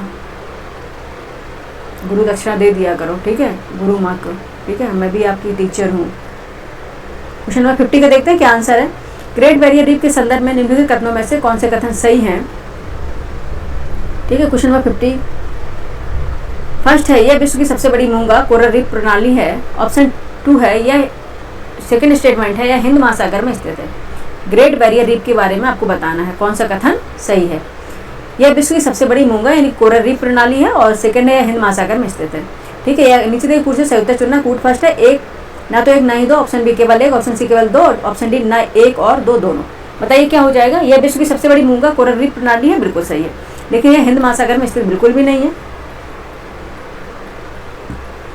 ठीक है, ये क्या है, ऑस्ट्रेलिया की जो क्वींसलैंड है कि पूर्वी तट के पास स्थित है, और यह प्रशांत महासागर में है, हिंद महासागर में नहीं है। ठीक है, प्रशांत महासागर पैसिफिक ओशियन में है। ठीक है, पैसिफिक ओशियन है और ऑस्ट्रेलिया के पूर्वी तट पे है। और कौन से, क्वींसलैंड। ठीक है, ऑस्ट्रेलिया के क्वींसलैंड। ग्रेट बैरियर रीफ विश्व की सबसे बड़ी मूंगा रीफ प्रणाली है, बिल्कुल सही है, और जो क्वींसलैंड ऑस्ट्रेलिया के पूर्वी तट के पास स्थित है, और यह प्रशांत महासागर में स्थित है, न कि हिंद महासागर में। ठीक है, ठीक है, ऑप्शन ये क्या इसलिए गलत हो जाएगा। आंसर अपना हो जाएगा केवल एक, 50 का आंसर हो जाएगा बी। नेक्स्ट क्वेश्चन चलेंगे। क्वेश्चन नंबर है 51। नीचे दी गई सूची फर्स्ट राजधानी शहर और सूची सेकंड देश के सुमेलित है। ठीक है, आपको राजधानी शहर और देश है इनको सुमेलित करना है, और सुमेलित करके फिर आंसर देना है। ठीक है, आइए कर लेते हैं सुमेलित क्वेश्चन नंबर 51 को। वियना है, ये वियना है, ऑस्ट्रिया की राजधानी है। ठीक है, वियना है, ऑस्ट्रिया की राजधानी है। वेलिंगटन है, न्यूजीलैंड की राजधानी है, तो सीधे सीधे लग रहा है सुमेलित। बुडापेस्ट है, हंगरी की राजधानी है। ठीक है, और इस्लामाबाद है, पाकिस्तान की राजधानी है। तो 1 2 3 4 1 2 3 4 यानी कि ऑप्शन क्या हो जाएगा आपका, देखते हैं कौन सा होगा। 1 2 3 ऑप्शन ए ही इसका राइट आंसर हो जाएगा। ऑप्शन ए इसका राइट आंसर हो जाएगा क्वेश्चन नंबर 51 का। ठीक है, नेक्स्ट क्वेश्चन चलेंगे। Question number 52। क्वेश्चन नंबर है 52। निम्नलिखित कथनों में से कौन से कथन सही हैं आपको बताना। फर्स्ट है, जिप्सी लोगों का मूल निवास स्थान भारत था। सेकंड है, जिप्सी लोगों की उत्पत्ति भारत की डोम जनजाति से हुई मानी जाती है। नीचे दिए गए कुछ से सही उत्तर चुनिए। कूट फर्स्ट है, ऑप्शन ए है एक और दो दोनों, ऑप्शन बी केवल दो। अरे बच्चे कहाँ पे आ गए, एक मिनट।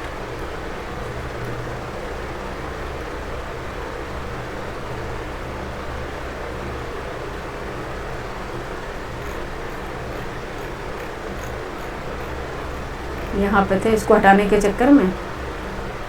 ठीक है, और ऑप्शन बी है केवल दो, ऑप्शन सी है केवल एक, ऑप्शन डी है ना तो एक ना ही दो। 52 का आंसर बताइए फटाफट क्या हो जाएगा। ठीक है, जिप्सी लोगों का मूल निवास स्थान भारत नहीं है। ठीक है, इसमें भी मतभेद हैं। जिप्सी लोगों की उत्पत्ति भारत की डोम जनजाति से मानी जाती है, ये सही है। ठीक है, जिप्सी लोग जो ट्राइब्स थी इसकी उत्पत्ति क्या, डोम जनजाति से मानी जाती है। तो 52 के आंसर क्या हो जाएगा, 52 का आंसर हो जाएगा बी, केवल सेकंड सही है। ठीक है, नेक्स्ट क्वेश्चन चलेंगे। क्वेश्चन नंबर 53 है। क्वेश्चन नंबर 53 है, नीचे दी गई सूची फर्स्ट पर्वत शिखर को सूची सेकंड ऊंचाई से सुमेलित करें। ठीक है, उसके बाद आपको आंसर देना। आइए कर लेते हैं सुमेलित। पर्वत शिखर एक तरफ उसकी हाइट है, उसे सुमेलित कर लेते हैं, उसके बाद आंसर देना। माउंट एवरेस्ट है।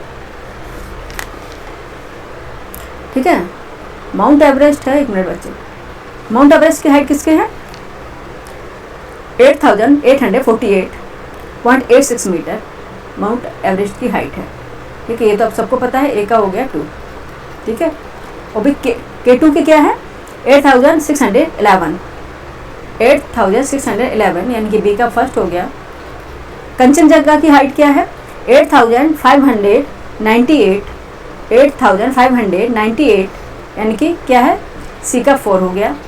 डी के बात करते हैं, नंदा देवी की हाइट क्या है। नंदा देवी की हाइट है 7817 और ये हो जाएगा डी का 3। 2143 जिसमें होगा वही हमारा आंसर हो जाएगा, 2143। ठीक है, 2143 नेक्स्ट पेज पे होगा इसका कूट। ठीक है, नेक्स्ट पेज पे होगा इसका कूट। चलते हैं अपने नेक्स्ट पेज पर।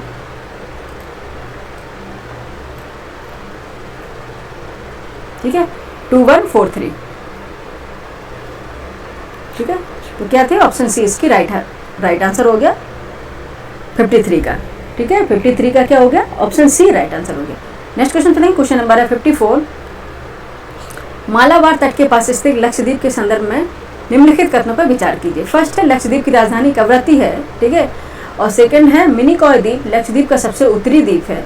उपरोक्त कथनों में से कौन से कथन सही है आपको बताना, नीचे दिए कूट से सही उत्तर का चयन करना है। ऑप्शन ए है 1 और 2 दोनों, ऑप्शन बी ना तो 1 ना ही 2, ऑप्शन सी केवल 1, ऑप्शन डी केवल 2।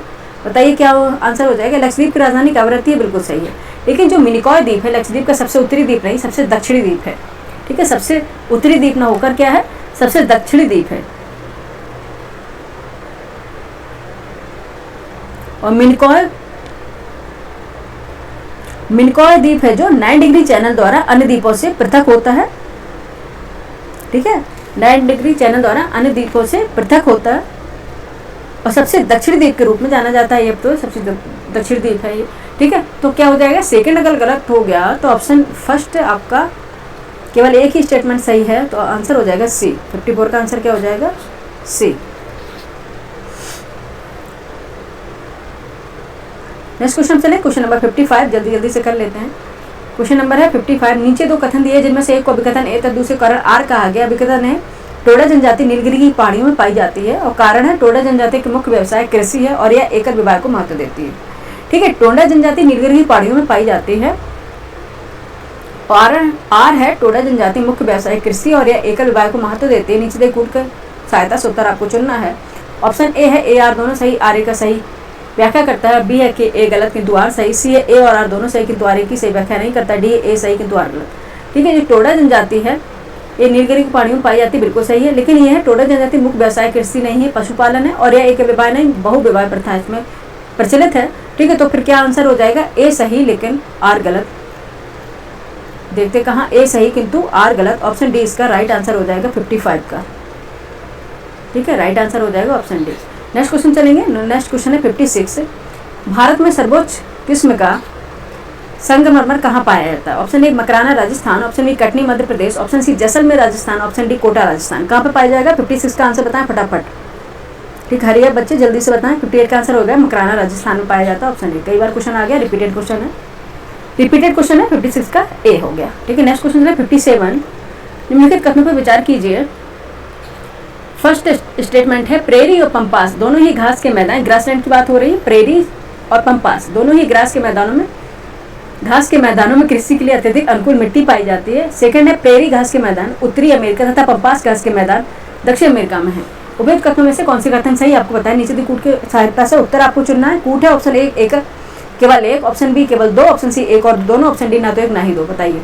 प्रेरी और पंपास दोनों ही घास के मैदानों में कृषि के लिए अत्यधिक अनुकूल मिट्टी पाई जाती है, बहुत उपजाऊ मिट्टी पाई जाती है, बिल्कुल सही है। प्रेरी घास के मैदान उत्तरी अमेरिका में है और पंपास घास के मैदान कहाँ पे, दक्षिण अमेरिका में है। आपको पता होगा प्रेरी घास के मैदान का गेहूं की सबसे ज्यादा कृषि की जाती है, ठीक है। सबसे ज्यादा इसे घास का इसको क्या बोलते हैं, गेहूं का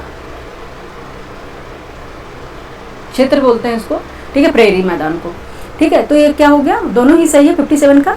तो आंसर आपका क्या हो जाएगा 57 का, ऑप्शन सी राइट आंसर हो जाएगा। दोनों सही है, 1 और 2 दोनों, ऑप्शन सी इसका राइट आंसर हो जाएगा। नेक्स्ट क्वेश्चन चलेंगे। क्वेश्चन नंबर 58 है पुलकेशन सेकंड के संदर्भ में है, हिस्ट्री से आ गया। पुलकेशन सेकंड के संदर्भ में निम्नलिखित कथनों पर विचार कीजिए एवं कूट की सहायता से सही उत्तर का चयन कीजिए।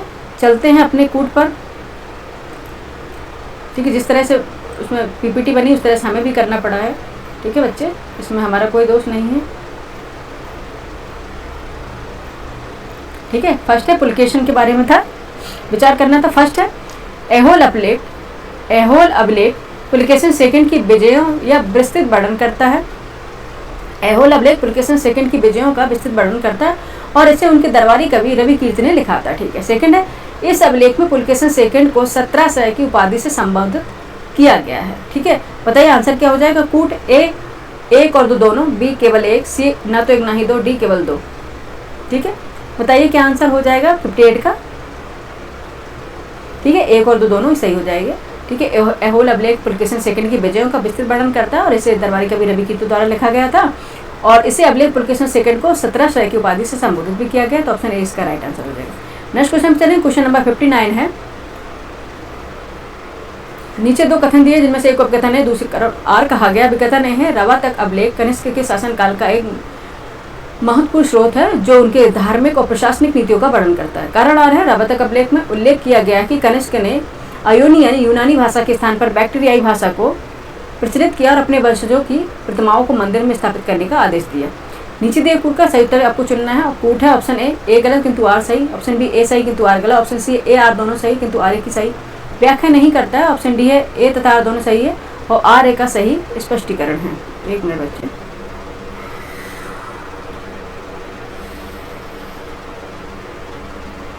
क्या हो जाएगा आंसर? ठीक है, 59 का आंसर क्या हो जाएगा जल्दी बताइए बच्चे। ठीक है, ए तथा आर दोनों सही और ए का सही स्पष्टीकरण भी है। ऑप्शन डी इसका राइट आंसर हो जाएगा। ठीक है, ऑप्शन डी इसका राइट आंसर हो जाएगा। रवा तक अभिलेख कनिष्क के शासनकाल का एक महत्वपूर्ण स्रोत है जो धार्मिक और प्रशासनिक नीतियों का वर्णन करता है और कारण है रवा तक अभिलेख में उल्लेख किया गया कि कनिष्क ने आयोनियन यूनानी भाषा के स्थान पर बैक्टीरियाई भाषा को प्रचलित किया और अपने वंशजों की प्रतिमाओं को मंदिर में स्थापित करने का आदेश दिया, इसलिए दोनों ही सही है। ऑप्शन अपना हो गया डी। नेक्स्ट क्वेश्चन पे चलेंगे। क्वेश्चन नंबर 60 है। क्वेश्चन नंबर 60 है, निम्नलिखित में से कौन से स्थल वर्तमान उत्तर प्रदेश में स्थित नहीं है? आपको बताना है कौन से स्थल जो वर्तमान उत्तर प्रदेश में स्थित नहीं है। फर्स्ट है सराय नाहर राय, सेकंड है महदहा, थर्ड है दमदमा, फोर्थ है बागोल। नीचे दिए कूट से सही उत्तर का चयन कीजिए। ऑप्शन ए केवल 1, ऑप्शन बी 2 और 4, ऑप्शन सी केवल 4, ऑप्शन डी है 2 और 3। क्वेश्चन नंबर 60 का आंसर बताइए फटाफट, क्या हो जाएगा? क्या हो जाएगा? सराय नाहर है, ये भी उत्तर प्रदेश में है।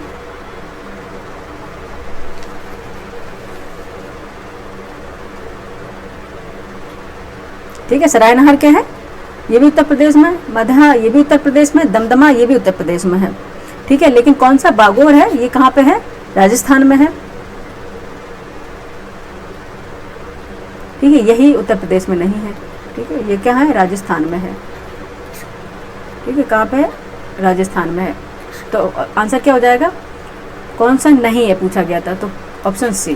ठीक है, 60 का आंसर हो जाएगा ऑप्शन सी। ठीक है, नेक्स्ट क्वेश्चन चलें। Question number 61। क्वेश्चन नंबर है 61। ख्वाजा बहाउद्दीन नक्शबंद के संदर्भ में निम्नलिखित कथनों में से कौन से कथन सत्य हैं? फर्स्ट है नक्शबंदी सिलसिले की स्थापना 14वीं सदी में ख्वाजा बहाउद्दीन नक्शबंद ने की थी। सेकंड है नक्शबंदी सिलसिला वहदत उल शहूद प्रत्यक्षवादी दर्शन के सिद्धांत का प्रतिपादन करता है। नीचे दिए गए कूट का प्रयोग कर सही उत्तर चुनना है। ऑप्शन ए है 1 और 2 दोनों, ऑप्शन बी केवल 1, ऑप्शन सी ना तो 1 ना ही 2, ऑप्शन डी केवल 2। बताइए आंसर क्या हो जाएगा 61 का? ठीक है, नक्शबंदी सिलसिला की स्थापना 14वीं शताब्दी में ख्वाजा बहाउद्दीन नक्शबंदी ने की थी, बिल्कुल सही है। ठीक है, बिल्कुल सही है। और नक्शबंदी सिलसिला इसमें प्रत्यक्षवादी दर्शन के सिद्धांत पर प्रतिपादन करता है। नक्शबंदी सिलसिला वहदत उल वजूद अस्तित्व की एकता की बजाय वहदत उल शहूद प्रत्यक्षवादी दर्शन को मानता था, जिसके अनुसार ईश्वर की उपस्थिति प्रत्यक्ष रूप से अनुभव की जा सकती थी। ठीक है,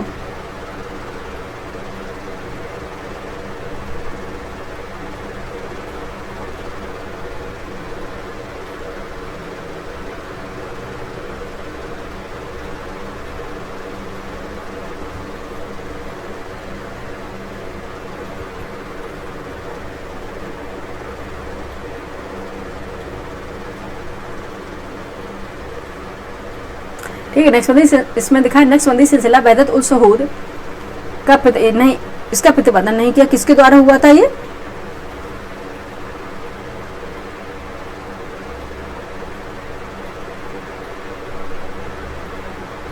ठीक है, वहदत उल शहूद का प्रतिपादन शेख अहमद सरहिंदी ने किया था, जो ख्वाजा बाकी बिल्लाह के प्रमुख शिष्य थे। ठीक है, ठीक है, तो क्या हो जाएगा 61 का आंसर क्या हो जाएगा आपका? ऑप्शन बी राइट आंसर हो जाएगा। ठीक है, केवल 1 सही है, तो ऑप्शन बी इसका राइट आंसर हो जाएगा। नेक्स्ट क्वेश्चन पे चलेंगे। नेक्स्ट क्वेश्चन चलेंगे क्वेश्चन नंबर 62 पे।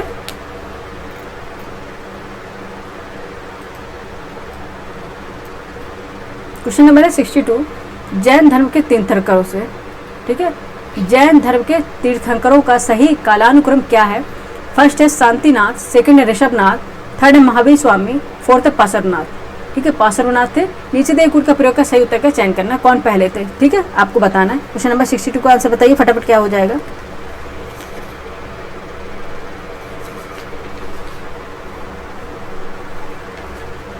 ठीक है, जैन धर्म में कितने थे, कुल 24 यानी कि 24 तीर्थंकर थे। ठीक है, 24 तीर्थंकर थे।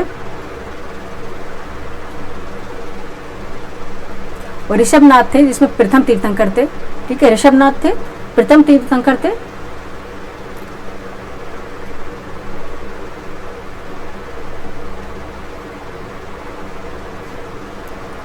और महावीर जैन थे 24वें तीर्थंकर थे। ठीक है, महावीर स्वामी थे, ये 24वें तीर्थंकर थे।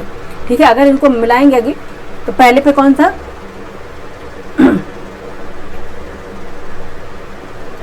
ठीक है, पहले ऋषभनाथ जी है, फर्स्ट ही है। ठीक है, तो इसमें ही दिया गया है, सबसे पहले फर्स्ट थे और लास्ट थे महावीर स्वामी। ठीक है, यहीं से मिला लेते हैं। ठीक है, पहले थे ऋषभनाथ, फिर फर्स्ट, फिर सेकंड पे शांतिनाथ, फिर फोर्थ पे पार्श्वनाथ, फिर थर्ड पे महावीर स्वामी। तो ऑप्शन सी इसका राइट आंसर। 24वें तीर्थंकर थे महावीर स्वामी जी। ठीक है, और फर्स्ट थे ऋषभनाथ जी। ठीक है, याद रखने बस यही, इससे ही आपका काम हो जाएगा। ठीक है, फर्स्ट थे ये। ठीक है, और ये 24वें थे। ठीक है, तीर्थंकर थे। तो ऑप्शन सी इसका राइट आंसर हो जाएगा 62 का। नेक्स्ट क्वेश्चन चलेंगे, क्वेश्चन नंबर है 63। पुराणों के संदर्भ में कौन से कथन सत्य हैं। फर्स्ट है, पुराणों का संकलन किसी एक कालखंड में नहीं बल्कि 4वीं-5वीं शताब्दी के आसपास हुआ और बाद में कुछ पुराण 14वीं-16वीं शताब्दी तक लिपिबद्ध किए गए। सेकंड है, पुराणों के गुप्त शासकों तक की वंशावलियां मिलती जिससे यह अनुमान लगाया जा सकता है कि इनकी लिपिबद्धता उसी काल में पूर्ण हो गई थी और उसके बाद कोई नया पुराण नहीं लिखा गया। नीचे के कूट का उपयोग कर सही उत्तर का चयन करना है। कूट फर्स्ट है केवल 2, ऑप्शन बी है ना तो एक ना ही 2, ऑप्शन सी केवल 1, ऑप्शन डी 1 और 2 दोनों। ठीक है, पुराणों का संकलन किसी एक कालखंड में नहीं बल्कि 4वीं-5वीं शताब्दी के आसपास हुआ, बाद में कुछ पुराण 14वीं-16वीं शताब्दी तक लिपिबद्ध किए गए, ये सही है। नेक्स्ट है, पुराणों में गुप्त शासकों तक की वंशावलियां मिलती है जिससे यह अनुमान लगाया जा सकता है कि लिपिबद्धता उसी काल में पूर्ण हो गई थी, इसके बाद कोई पुराण नहीं, इसके बाद ही कई पुराण लिखे गए। तो ये ऑप्शन गलत हो जाएगा। तो आंसर आपका क्या हो जाएगा, केवल 1 सही है। सही पूछा था, केवल 1 सही। ऑप्शन सी इसका राइट आंसर हो जाएगा क्वेश्चन नंबर 63 का। ऑप्शन सी राइट आंसर हो जाएगा। नेक्स्ट क्वेश्चन चलेंगे, क्वेश्चन नंबर है 64। क्वेश्चन नंबर है 64। भीकाजी रुस्तम कामा के संदर्भ में निम्नलिखित में से कौन से कथन सही है। ठीक है, फर्स्ट है, 22 अगस्त 1907 को उन्होंने पेरिस में आयोजित अंतर्राष्ट्रीय सोशलिस्ट कांग्रेस में भारतीय स्वाधीनता का झंडा फहराया। सेकंड है, भीकाजी कामा को भारतीय क्रांति की मां कहा जाता है। उन्होंने यूरोप एवं अमेरिका से भारतीय स्वतंत्रता आंदोलन का संचालन किया। नीचे दिए कूट के सही उत्तर चुनना है आपको। ऑप्शन ए है केवल 2, ऑप्शन बी ना तो एक ना ही 2, ऑप्शन सी केवल 1, ऑप्शन डी 1 और 2 दोनों। बताइए क्या हो जाएगा भीकाजी कामा के बारे में, बताइए 64 का आंसर क्या हो जाएगा।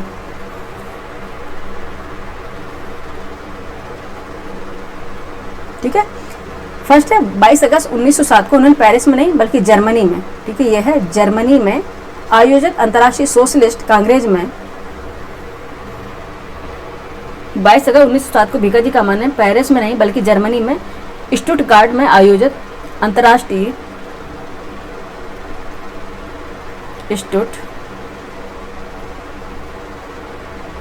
स्टुटगार्ट ठीक है, स्टुटगार्ट में आयोजित अंतर्राष्ट्रीय सोशलिस्ट कांग्रेस में भारतीय स्वाधीनता का झंडा फहराया।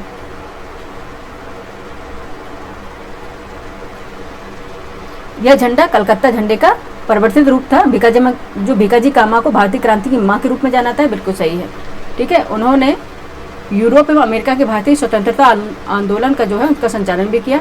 तो क्या फर्स्ट स्टेटमेंट इसीलिए रॉन्ग हो गया, तो उसने पेरिस दिया था, तो ऑप्शन सेकंड सही है। तो आंसर आपका हो जाएगा केवल 2 सही है, option A. Option A right answer हो जाएगा क्वेश्चन नंबर 64 का। ठीक है, नेक्स्ट क्वेश्चन चलेंगे, क्वेश्चन नंबर 65 है। क्वेश्चन नंबर है 65। एका आंदोलन के संदर्भ में निम्नलिखित में से कौन सा कथन असत्य है। आपको बताना है कौन सा कथन असत्य है। ठीक है, फर्स्ट है ऑप्शन ए, एका आंदोलन का नेतृत्व पिछड़ी जात के मदारी पासी ने किया था। ऑप्शन बी है, इस आंदोलन का मुख्य केंद्र हरदोई, बाराबंकी, बहराइच तथा सीतापुर थे। ऑप्शन सी, आंदोलनकारियों ने सरकार को लगान देना पूरी तरह से बंद कर दिया था। ऑप्शन डी, उपयुक्त में से कोई नहीं। एका आंदोलन के संदर्भ में कौन सा कथन असत्य बताइए। क्वेश्चन नंबर 65 का आंसर दिए जल्दी से जल्दी। क्या था, आंदोलनकारियों ने सरकार को लगान देना पूरी तरह से बंद नहीं किया था, ये गलत हो जाएगा। ठीक है, ये गलत हो जाएगा। ऑप्शन सी हमारा राइट आंसर भी हो जाएगा। ठीक है। आंदोलनकारियों ने सरकार को लगान देना पूरी तरह से बंद नहीं किया था उनकी, बल्कि उनकी डिमांड थी कि उनकी मुख्य मांग थी कि बढ़ती महंगाई के कारण लगान को नकद के रूप में रूपांतरित किया जाए। ठीक है, ये था उनका डिमांड। पूरी तरह से लगान को बंद करने का मांग नहीं थी उनकी कि पूरी तरह से लगान को बंद कर दिया जाए। ठीक है, ऑप्शन सी इसका राइट आंसर है। क्वेश्चन नंबर, चलते हैं नेक्स्ट क्वेश्चन 66 पे। खिलाफत आंदोलन के संदर्भ में निम्नलिखित कथनों पर विचार कीजिए। फर्स्ट है, खिलाफत आंदोलन मुख्यतः मुसलमानों द्वारा चलाया गया एक धार्मिक आंदोलन था जिसका उद्देश्य तुर्की के खलीफा के पद की पुनः स्थापना के लिए ब्रिटिश सरकार पर दबाव बनाना था। बिल्कुल सही है। ठीक है, बिल्कुल सही है। सेकंड देखते क्या पूछ रहा है, सेकंड में देखते क्या इंफॉर्मेशन दे रहा है, गलत है या सही है, वो हमको देखना है और निकालना भी है कि सही है या गलत है। ठीक है, ठीक है। सेकंड है कि खिलाफत आंदोलन के प्रमुख नेताओं में हाजी शरीयतुल्लाह भी शामिल थे जिन्होंने इस आंदोलन का नेतृत्व किया। ठीक है, क्या बता रहे हैं कि हाजी शरीयतुल्लाह भी शामिल थे जिन्होंने इस आंदोलन का नेतृत्व किया।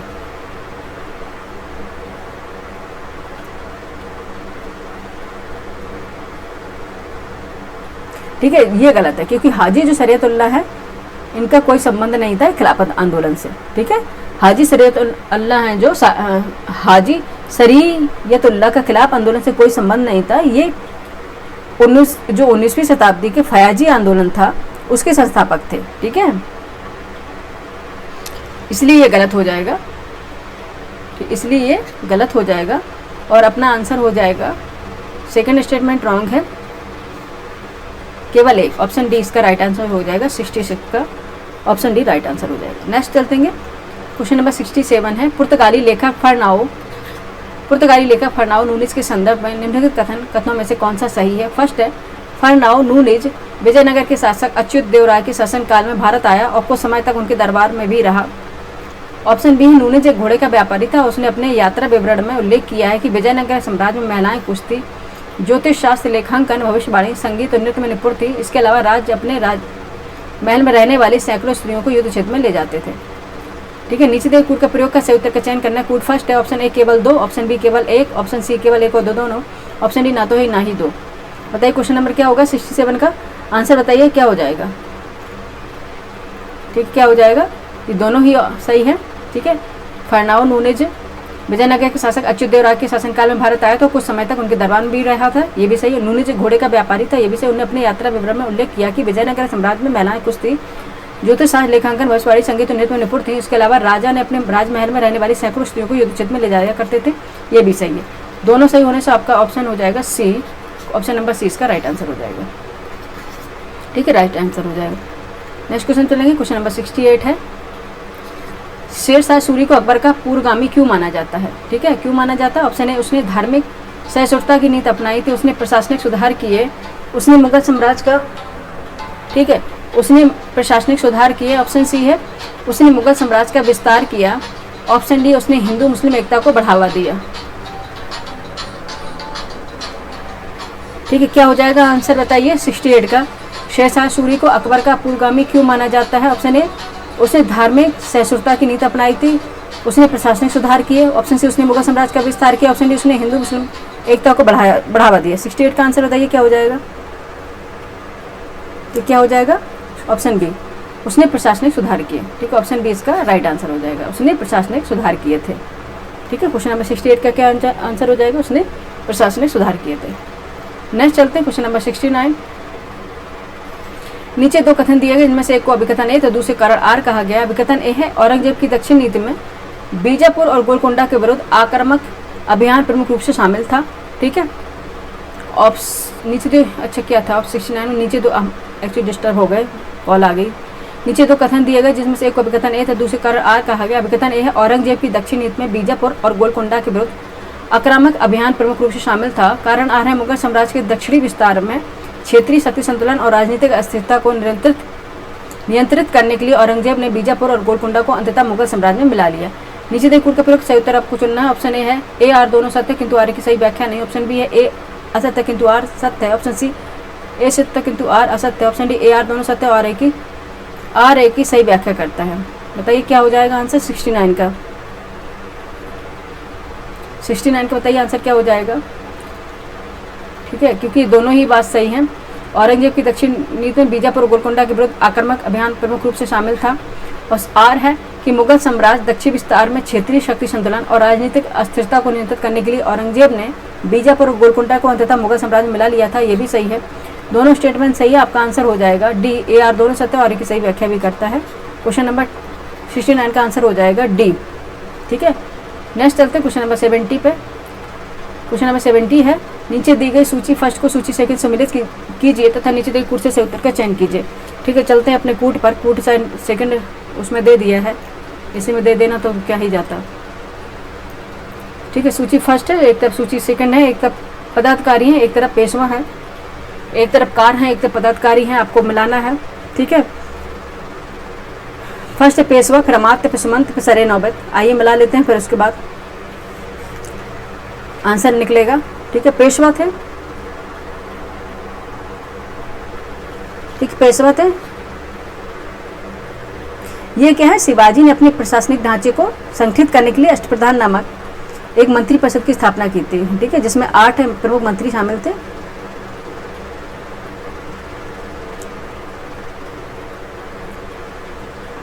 पेशवा क्या होता था, राजा का प्रधानमंत्री होता था। पेशवा राजा का प्रधानमंत्री होता था। ठीक है, ए का 4 हो गया, ए का 4 हो गया। ठीक है, और बी है अमात्य। क्या है,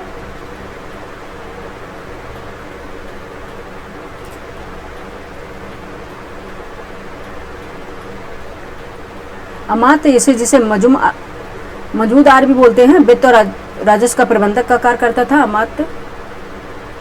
ठीक है, 2 हो गया। और सी क्या हो गया, सुमंत होता था, विदेश नीति और कूटनीति के संचालक होते थे। 3rd है सरे नौबत, सेना की भर्ती के लिए होता था। डी का फर्स्ट है। 4 2 3 1 कहाँ पे देख लेते हैं। ठीक है, 4 2 3 1। ठीक है, 4 2 3 1 ऑप्शन ए राइट आंसर हो जाएगा। ठीक है, ऑप्शन ए इसका राइट आंसर हो जाएगा। पेशवा क्या है, पेशवा होता था, ये पता नहीं क्या है यार,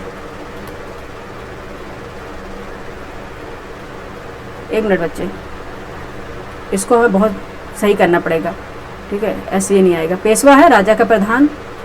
देखो फिर आ गया, अमात्य है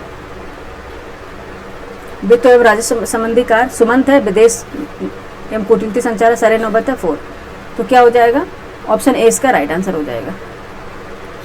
ठीक, ए का 4, बी का 2, सी का 3, डी का 1।